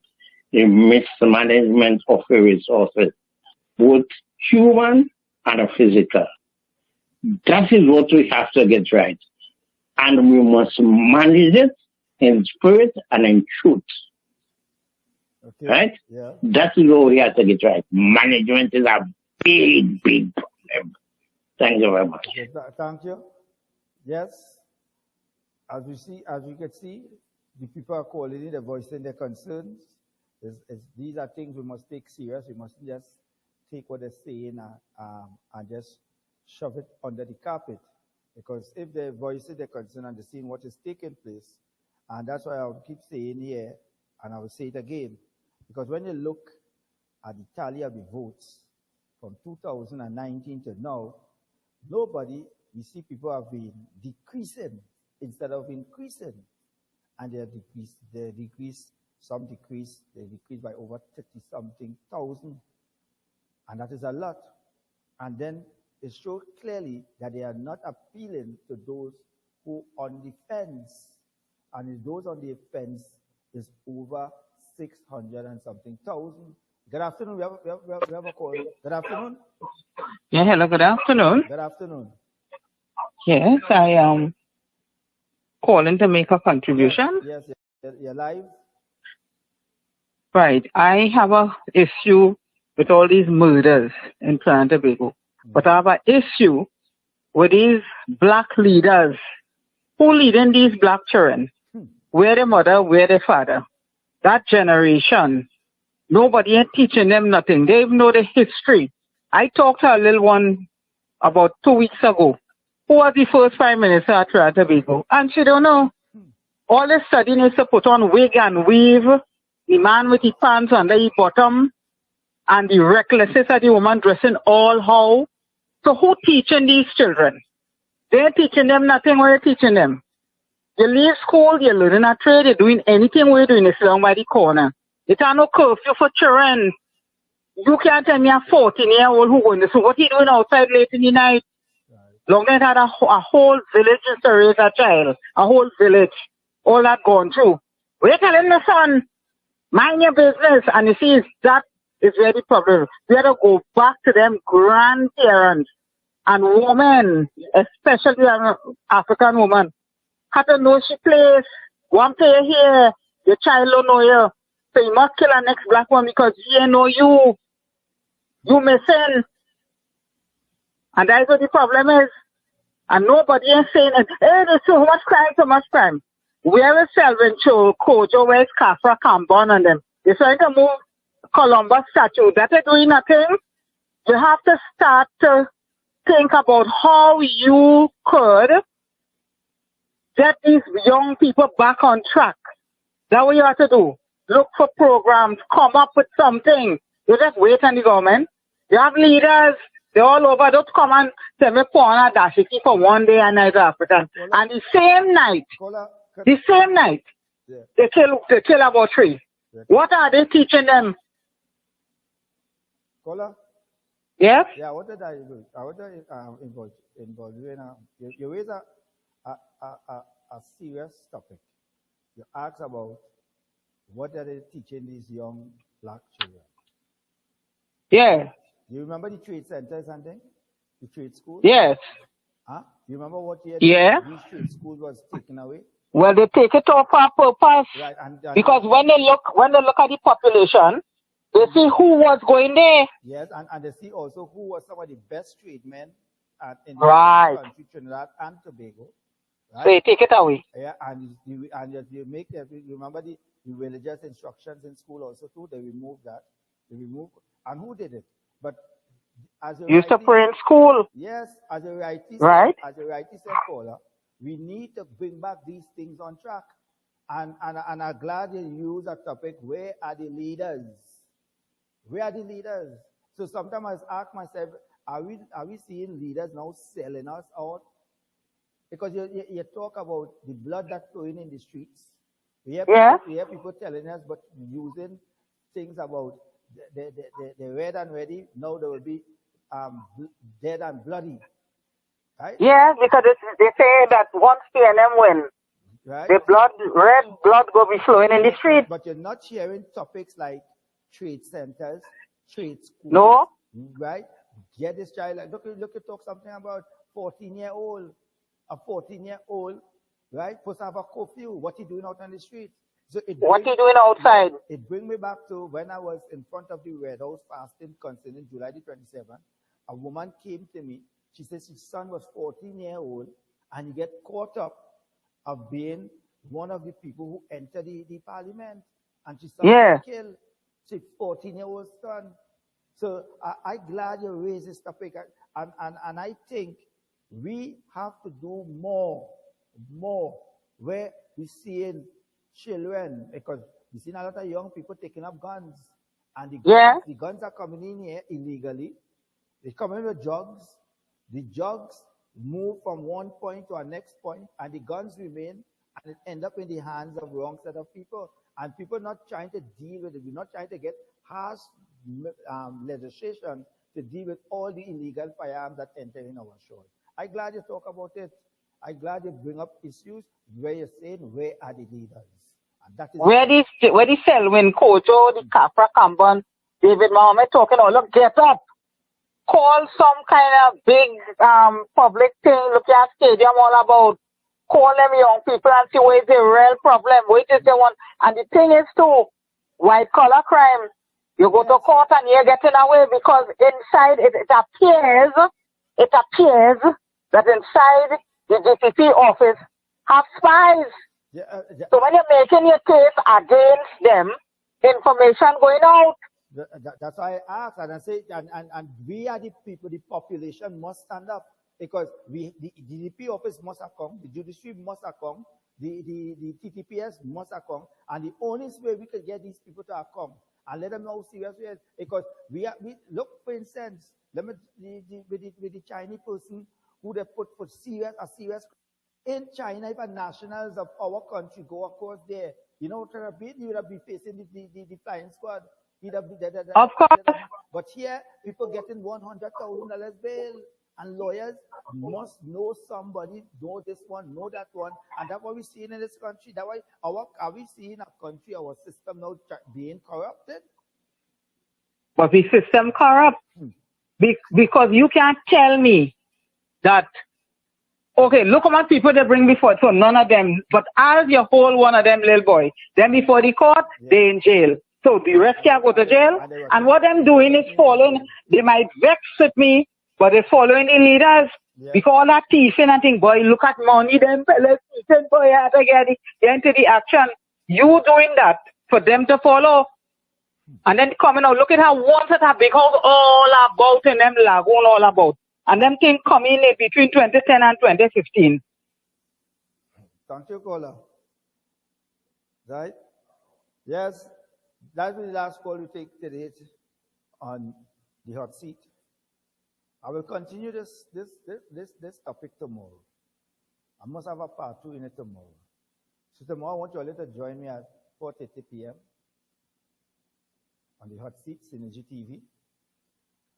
And we have to make sure that we fight for what is right in this country called Trinidad and Tobago. We have to stand up for the red, white, and black. We have to put country first before leaders. We have to put country first before parties. We have to think about the future of our children. They are the future of this nation. They are the ones we want to see take this country from one step, from the current situation that we are facing to a situation that we will see Trinidad become a paradise to the world. So the world could look up at Trinidad and Tobago. And the only way we could do it, we have to start from now. And we have to start by saying, I love my country. I love Trinidad and Tobago.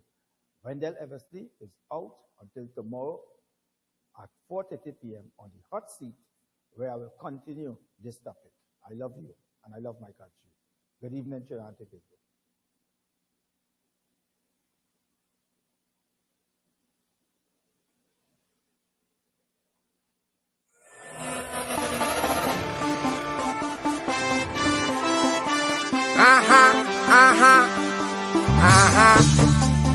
See me, hello. So long you not see me, when you see me, I will take it away. Yeah. So long you not see me, when you see me, I will take it away. Yeah. So long you not see me, woman said they want feel me, promoter said they need me. To mash up the place, to rip up the place, so can music don't steal me, and the power reveal me. Some woman claim that they dream me. I swear.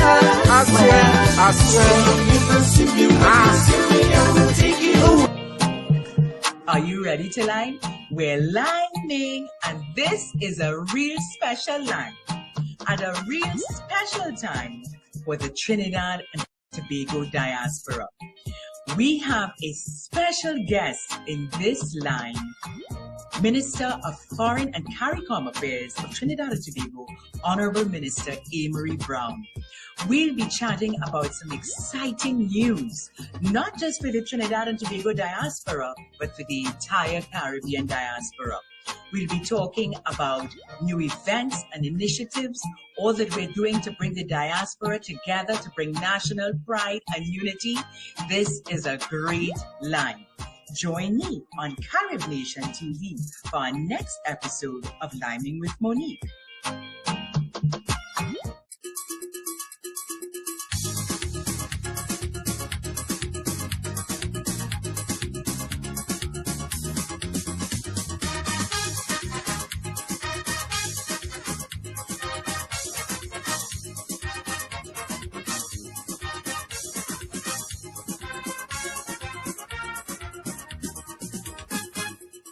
Are you ready to line? We're lining. And this is a real special line at a real special time for the Trinidad and Tobago diaspora. We're celebrating World Steel Pan Day. We're celebrating Trinidad and Tobago independence and Trinidad and Tobago's Republic Day. I have a very special guest in the line, Honorable Amory Brown, Minister of Foreign and CARICOM Affairs of the Republic of Trinidad and Tobago. Honorable Minister Amory Brown, thank you so much for joining us in the Liming with Monique show. We are delighted to have you here with us. Are you ready to lime? I am ready to lime. Good morning, Monique, and all of your viewers. And I'm very excited about our conversation today. Wonderful. We are truly excited to have you with us in the line. You know, this is a very special time to line for us here in the U.S. and around the world as the Trinidad and Tobago diaspora. And many of our viewers are members of the Trinidad and Tobago diaspora. And so we are so excited to have you at this time. A very special time for us. We just celebrated World Steel Pan Day on August 11th. We're about to move into the celebrations of Independence Day on August 31st, and then Republic Day on September 24th. So national pride and love, those are at an all-time high for us here in the diaspora. Minister, share with us, please, what you see as the role, because we are so passionate about Sweet TNT. Share with us what you see as the role of the Trinidad and Tobago diaspora in the success of our nation. Well, listen, Monique, we are very proud of our diaspora. The diaspora of Trinidad and Tobago really are our brand ambassadors. Very often when persons, the first thing they would feel, hear, see of Trinidad and Tobago would be our people. And therefore, you are carrying our flag, our national identity, our accent, our cuisine, our creativity, really the ethos of our national spirit. But we would like to see more. We would like to get more. We would like to give more and exchange more and benefit more from the Trinidad and Tobago diaspora. So we've introduced and are finalizing a diaspora policy, trying to bring elements of our diaspora and diaspora associations closer to our 20 overseas missions. I would say for this program, with special emphasis on our missions in the United States of America, because that's where we have our largest representation in terms of the diaspora, including you, beautiful Monique. And we have some very good examples of powerful diaspora representatives with cultural identity and power, with commercial and investment identity and power, really setting an excellent example of the kind of interaction and the kind of value that we can get from each other, the diaspora and the homeland of Trinidad and Tobago. We are really yearning for engagement here in the diaspora. We are always looking for ways in which we can come together as a community to mobilize and engage and support Trinidad and Tobago. I know people think that because we live here in the U.S., you know, we have separated ties, or we just visit at carnival time or at Christmas or when there's a special occasion. But the fact is that Trinidad and Tobago and how we can contribute to the success of our country is always in our, you know, that's always on our hearts and minds. Can you chat with us or share with us, Minister, just a little bit about that diaspora policy? Because that is really a phenomenal initiative that we were so happy to hear about. What is the objective of that policy? And what do you hope to come out of that policy, or what role can we play in the success of that policy? Okay, this policy is very important, being led by the Ministry of Foreign and CARICOM Affairs, and still benefiting from extensive collaboration with diaspora elements and associations, as well as with other ministries and international organizations that would have sort of run this course before. So we're not reinventing the wheel.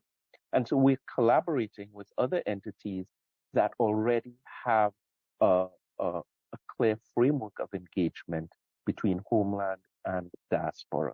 So we're in the process of finalizing this policy, which would really present a clear roadmap for deeper engagement. As it stands now, yes, we acknowledge the enthusiasm is there. We feel it, we see it, we live it. it is a reality that many members of our diaspora follow local news and developments and achievements even more sometimes than the people who live in Trinidad and Tobago currently. So the passion is certainly there.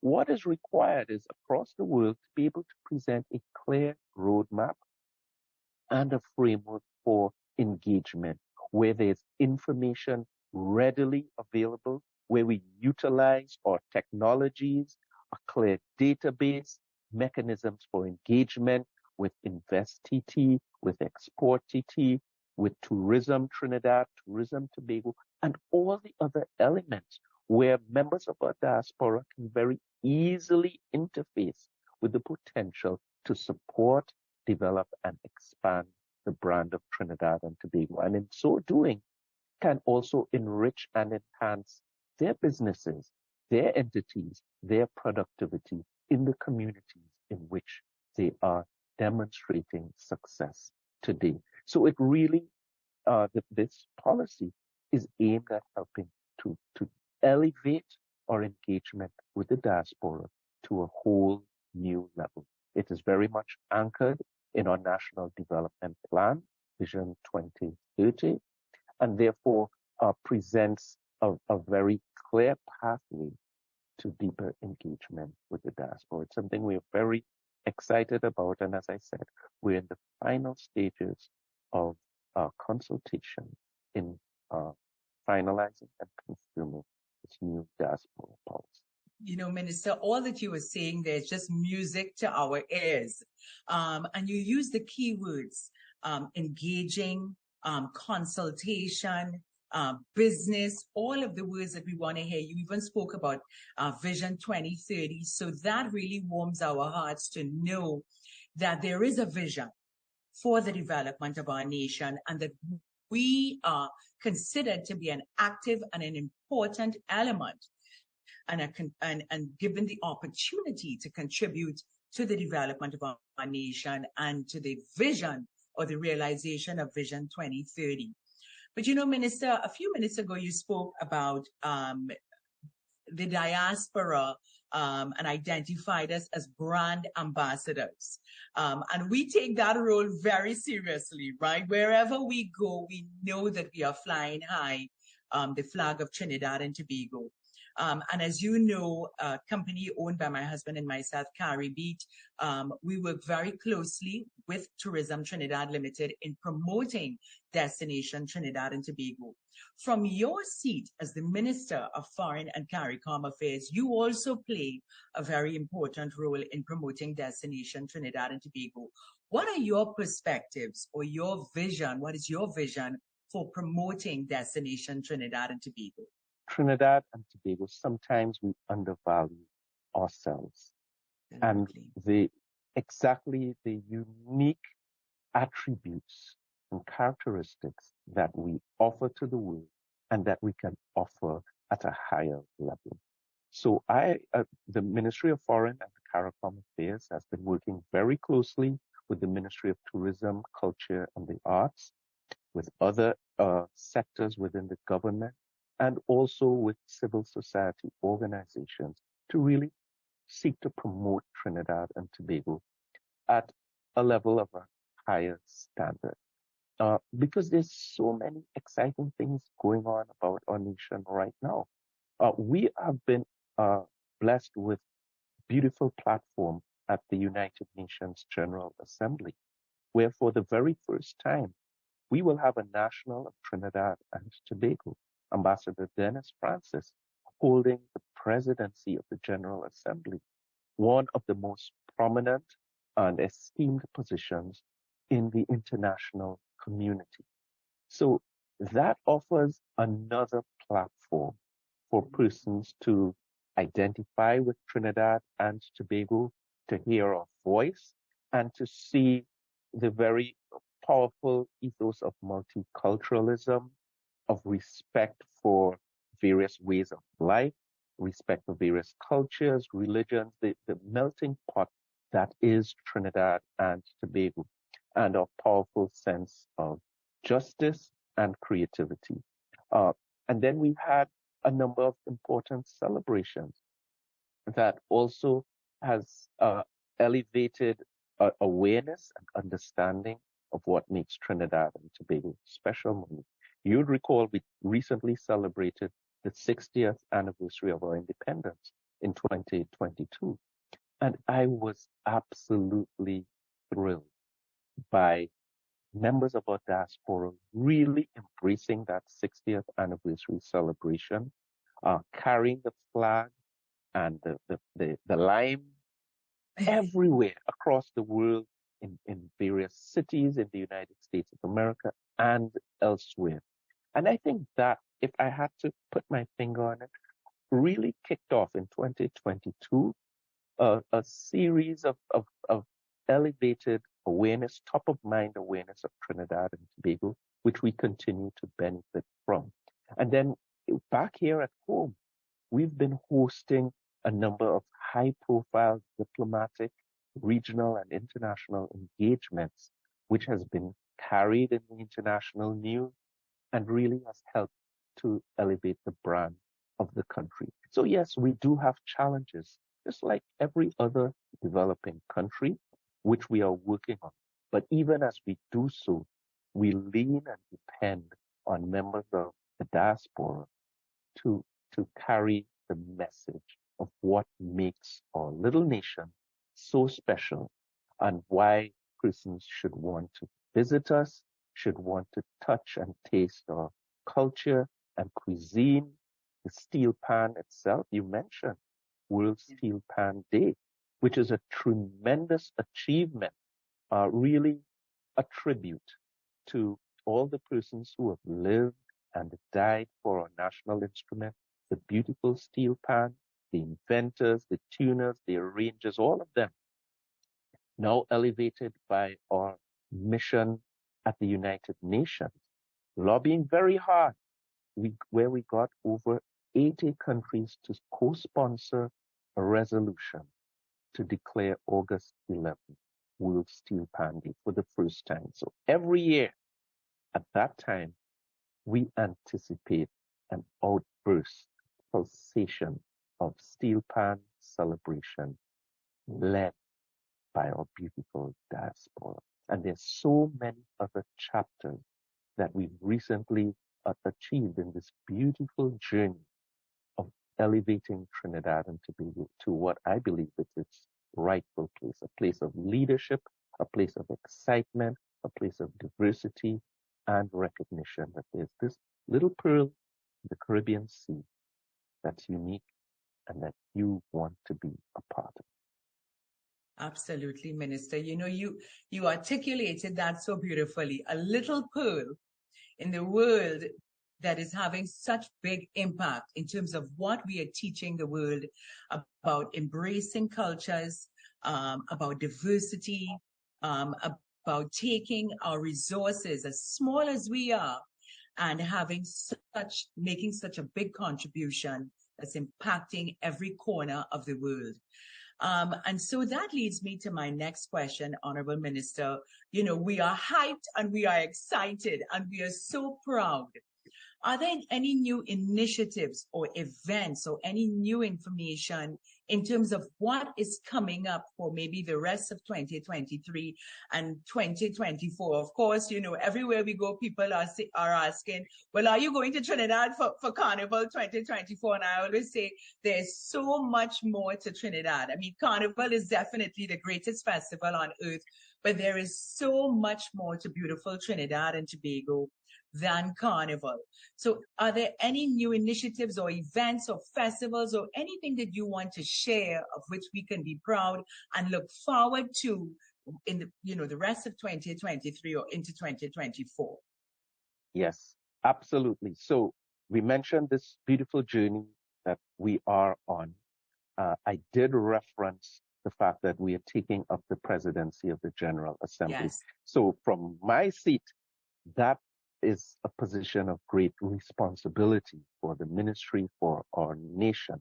So what you're going to see, members of the diaspora will see, is not just Ambassador Dennis Francis in the chair presiding over the meetings of the United Nations General Assembly, but an increased exchange and engagement with government ministers and key representatives of the country. So for World Steel Band Day already, Minister Randall Mitchell came up to New York and gave a speech, as was involved in the steel pan at the UN, Times Square, and elsewhere.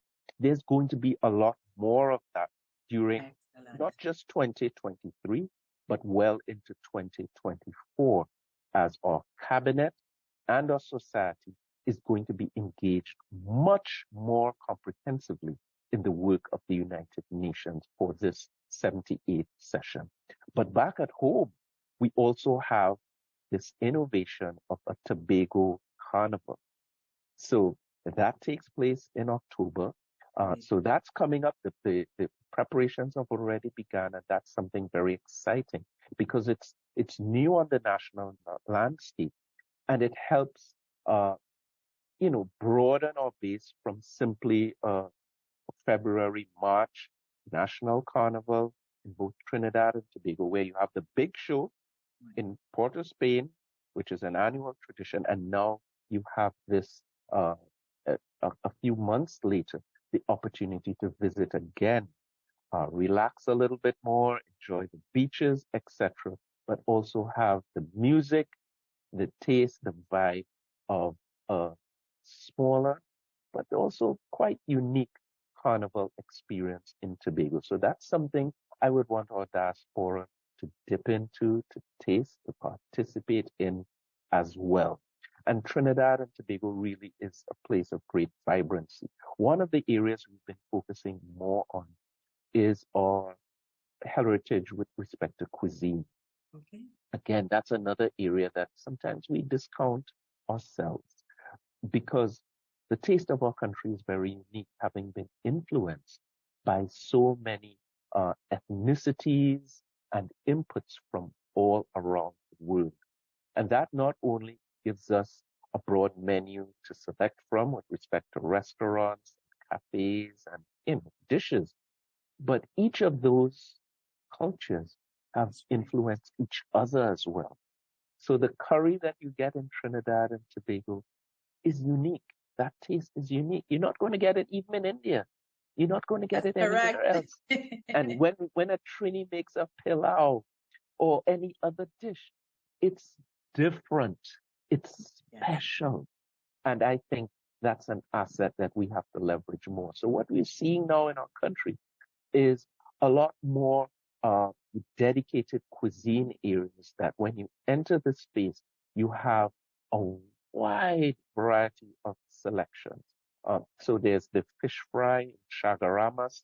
There are cuisine options being opened up in the Toko area, in Mayaro, and really dispersed throughout the country so that visitors, in addition to the music and the shopping and the beaches, etc., really can become easily immersed into the flavor of Trinidad and Tobago. And I know members of the diaspora know what I'm talking about. Yes, we do.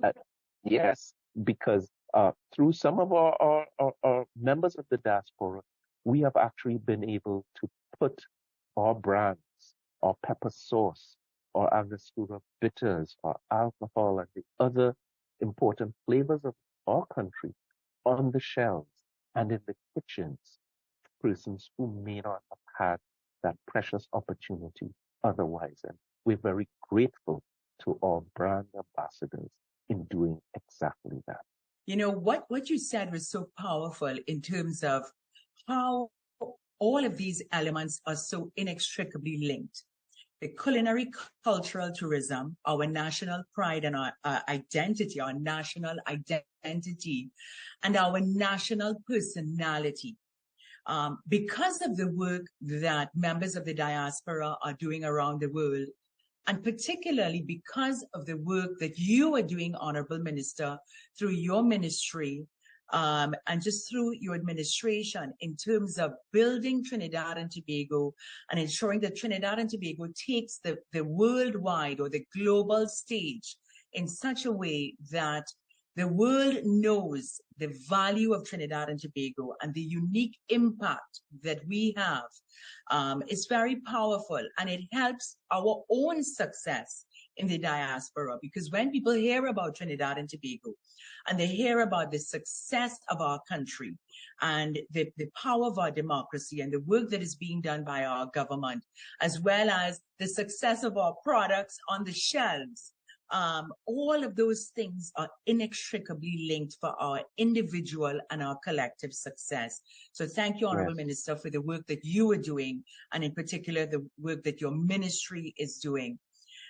We're about to wrap up the line, Honorable Minister, and I want to ask about what message you would like to share with our diaspora.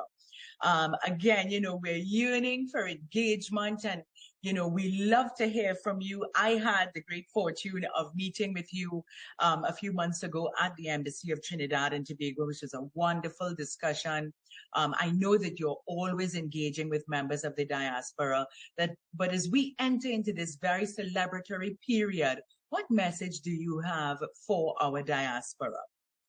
Well, thank you so much, Monique, for this opportunity to engage. I would like us to do this more often, and I want to congratulate you on this program, which really provides a key voice and connection with and amongst members of our diaspora. So the message is, let's be excited again about Trinidad and Tobago. There are benefits in all directions as we seek to elevate the brand of our country and carry our flag into corridors and spaces where it may never have been before. We are building an ecosystem in which members of the diaspora serve a critical and highly important role. Yes, myself and my ministry have been heavily involved, but what we really want to develop is Team Trinidad and Tobago, where that red, white, and black is really the leader in this process, and where we all have a space, we all can identify, and we all can feel the pride and the benefit of working together and elevating and developing our country, and by extension, our region, because Trinidad and Tobago more and more is serving a leadership role within the Caribbean community as well. So when you're working with your homeland, you're also working with your home region, which is very, very powerful. So let's continue to work in building Team Trinidad and Tobago.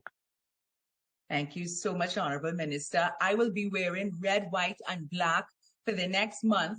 So Perfect. I need to find some more red, white, and black clothes. You're looking lovely today in your colors.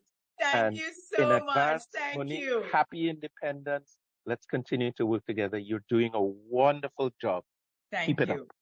Thank you, Honorable Minister. Wishing you a wonderful day, and thank you again for taking the time to lime. I know that our viewers have enjoyed this lime, and I hope you have too. Thank you again. Thank you. God bless. Bye-bye. Thank you for joining me on this episode of Liming with Monique. I look forward to you joining me next time for the next Lime on CaribNationTv.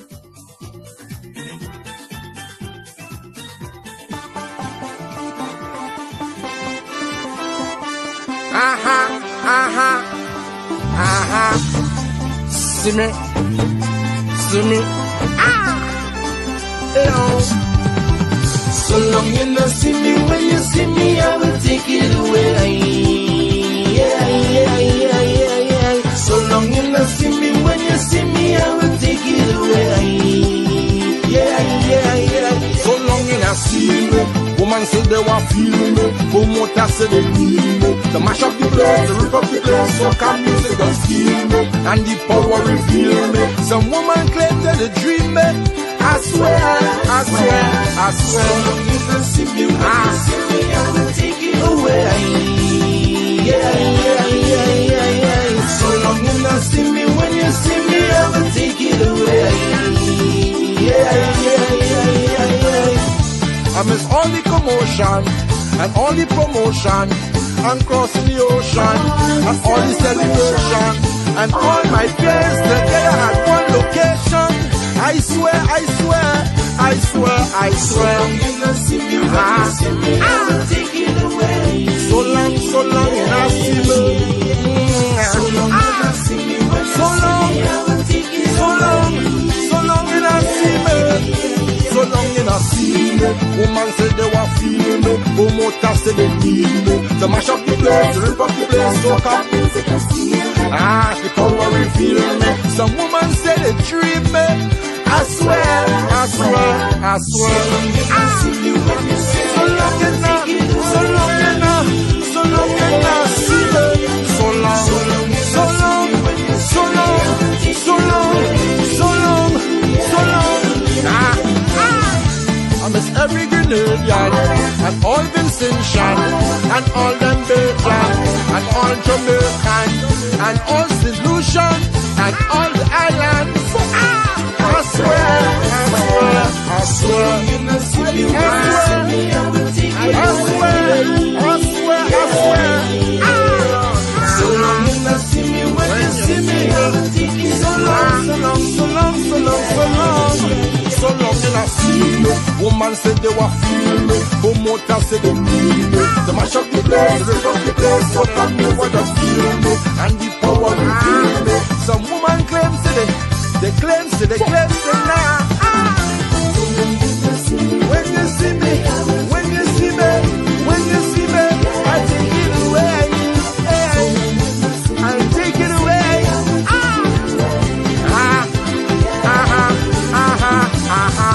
I miss all the commotion and all the promotion and crossing the ocean and all my peers together at one location.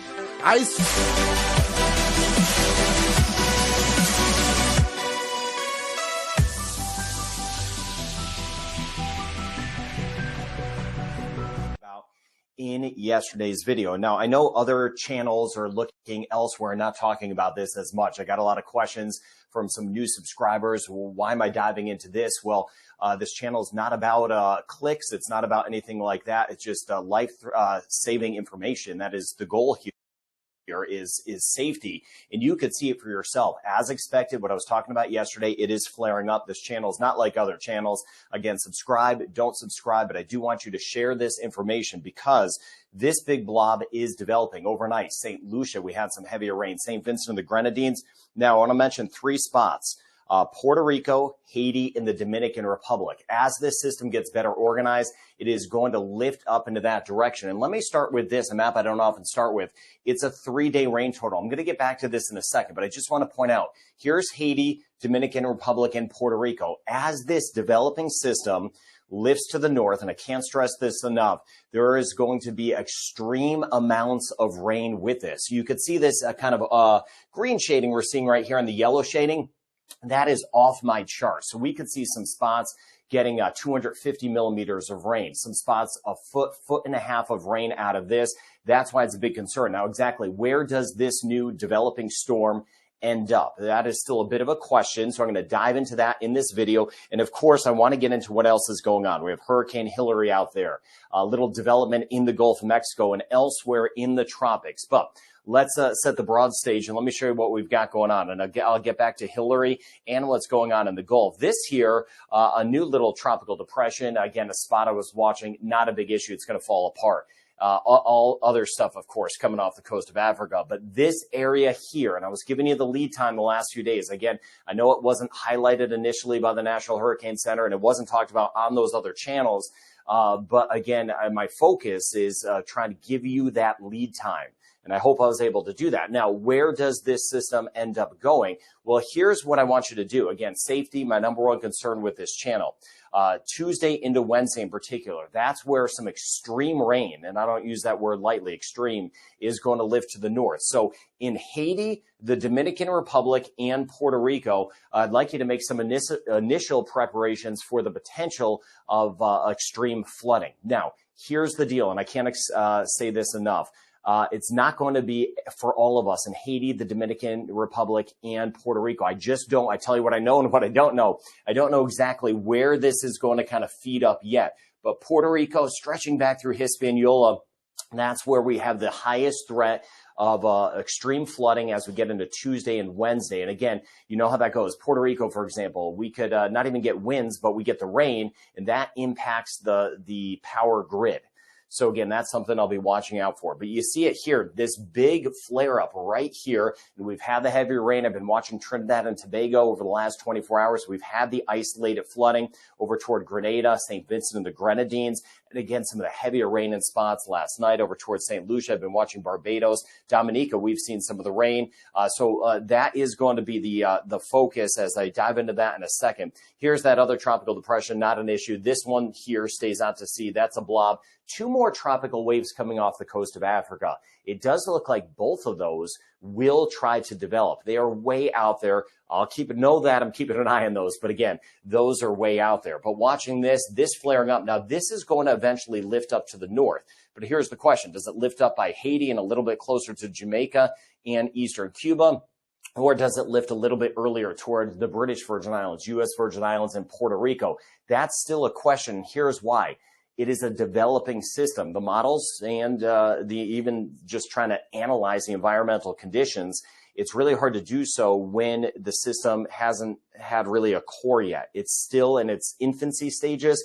It's still developing. So again, things are a little bit all over the place. But this is what I'm seeing. Now I know this map is a little crazy. This is going out in time. All these squiggly lines are those computer models. They're computers. This is 24 hours out, 48 hours out, 72 hours out. And what this is showing me over time, this green shading here is tropical storm force winds or tropical storm conditions. And again, all of the models, most of the models, lifting this right into tropical storm strength. And then even down the road, watching over toward Bermuda, this could spin up into a hurricane as it lifts more to the north. And I'll keep an eye on eastern Canada as well. Now, again, another kind of crazy map dissecting that. There's a lot of wind shear here, which is good because that rips apart storms. But right where this is developing, the winds above our head, that's where the wind shear would be. They've relaxed a little bit, and that is allowing this to organize before it kind of works its way to the north. So a lot of shear to the north, but not so much where it is developing. And that's why I expect more development of this system as we go throughout the day. Now,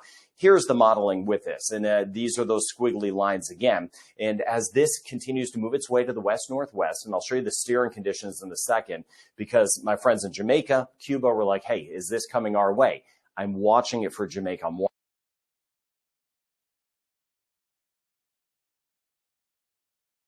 watching it for Cuba, but as of now, I'll show you the steering conditions. It does look like there'll be that turn to the north. Now, does it turn more toward Haiti, or does it turn more toward the Dominican Republic, or a little bit sooner toward Puerto Rico? Still hard to tell. The Dominican Republic, as of now, looks to be kind of the bullseye for this extreme rain. But again, from Haiti through Puerto Rico, again, we need to make those preps for flooding Tuesday and Wednesday. Not all of us are going to get it. But again, when you're dealing with it just a day or two away, you kind of need to make those preps. Not preps for a major hurricane. This is not a Maria. The biggest thing with this will be flooding. And again, I just can't quite fine tune exactly where it's going to go. But that is the spot right here that I'm watching. And here it is on the computer model. This is the American model, which has had a good couple weeks with forecasting systems, including Hillary out there in the Pacific. And you see that rain working in. This is by tomorrow, late tomorrow, as this system pulls away from Dominica, St. Lucia, Grenada.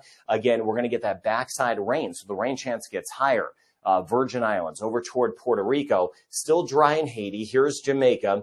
And again, this is 2 o'clock tomorrow, but it's starting to develop. By tomorrow, it could become a tropical depression. Hurricane hunters will try to start flying this thing and get some better information. Now, by the time we get into Tuesday morning, that's when some of the heavy rain is going to lift in somewhere from Puerto Rico back through Haiti again. It's going to start to lift to the north, and I'll get to those steering conditions. By the way, ABC Islands, I do hope a couple spillover showers on the south side move in. Rain chance bumps up a little bit, not a ton, but it does bump up a little bit. Now, by Monday into Tuesday, this is by Tuesday night, it does try to spin up. if it stays over water a little bit longer before it moves into the Dominican Republic, this could become a very healthy tropical storm. But again, winds, yes, part of this system. I'll break down the winds in a second, but this heavy rain. But look how close of a call this is. We could have extreme rain, central Dominican Republic, and nothing in Haiti. But again, a little shift would change it. And that's why I was mentioning from Puerto Rico back through Haiti, all of us in here need to make those preps for flooding. It's going to be a very fine line, right, between nothing and then, again, some crazy rivers in some spots. So again, that is my caution. Now, as we go out in time, I'll be watching the Bahamas and Turks and Caicos as well. This will lift to the north and it could kind of flare up again and then even lift up toward Bermuda, potentially intensifying into a hurricane. So here are the Turks and Caicos. Haiti, Dominican Republic, Jamaica, here's Cuba, here's Puerto Rico, we have the Virgin Islands, Anguilla, Antigua, and Barbuda, watching St. Kitts and Nevis and Montserrat. Now, these are the winds. Look at this white shading here. Those are winds of 80 kilometers an hour or 50 miles per hour. And this is by tomorrow morning. Strongest winds with this, again, are still over the water, kind of a sloppy system. It's trying to develop at this point. Again, this is tomorrow morning. Now, as we go out in time,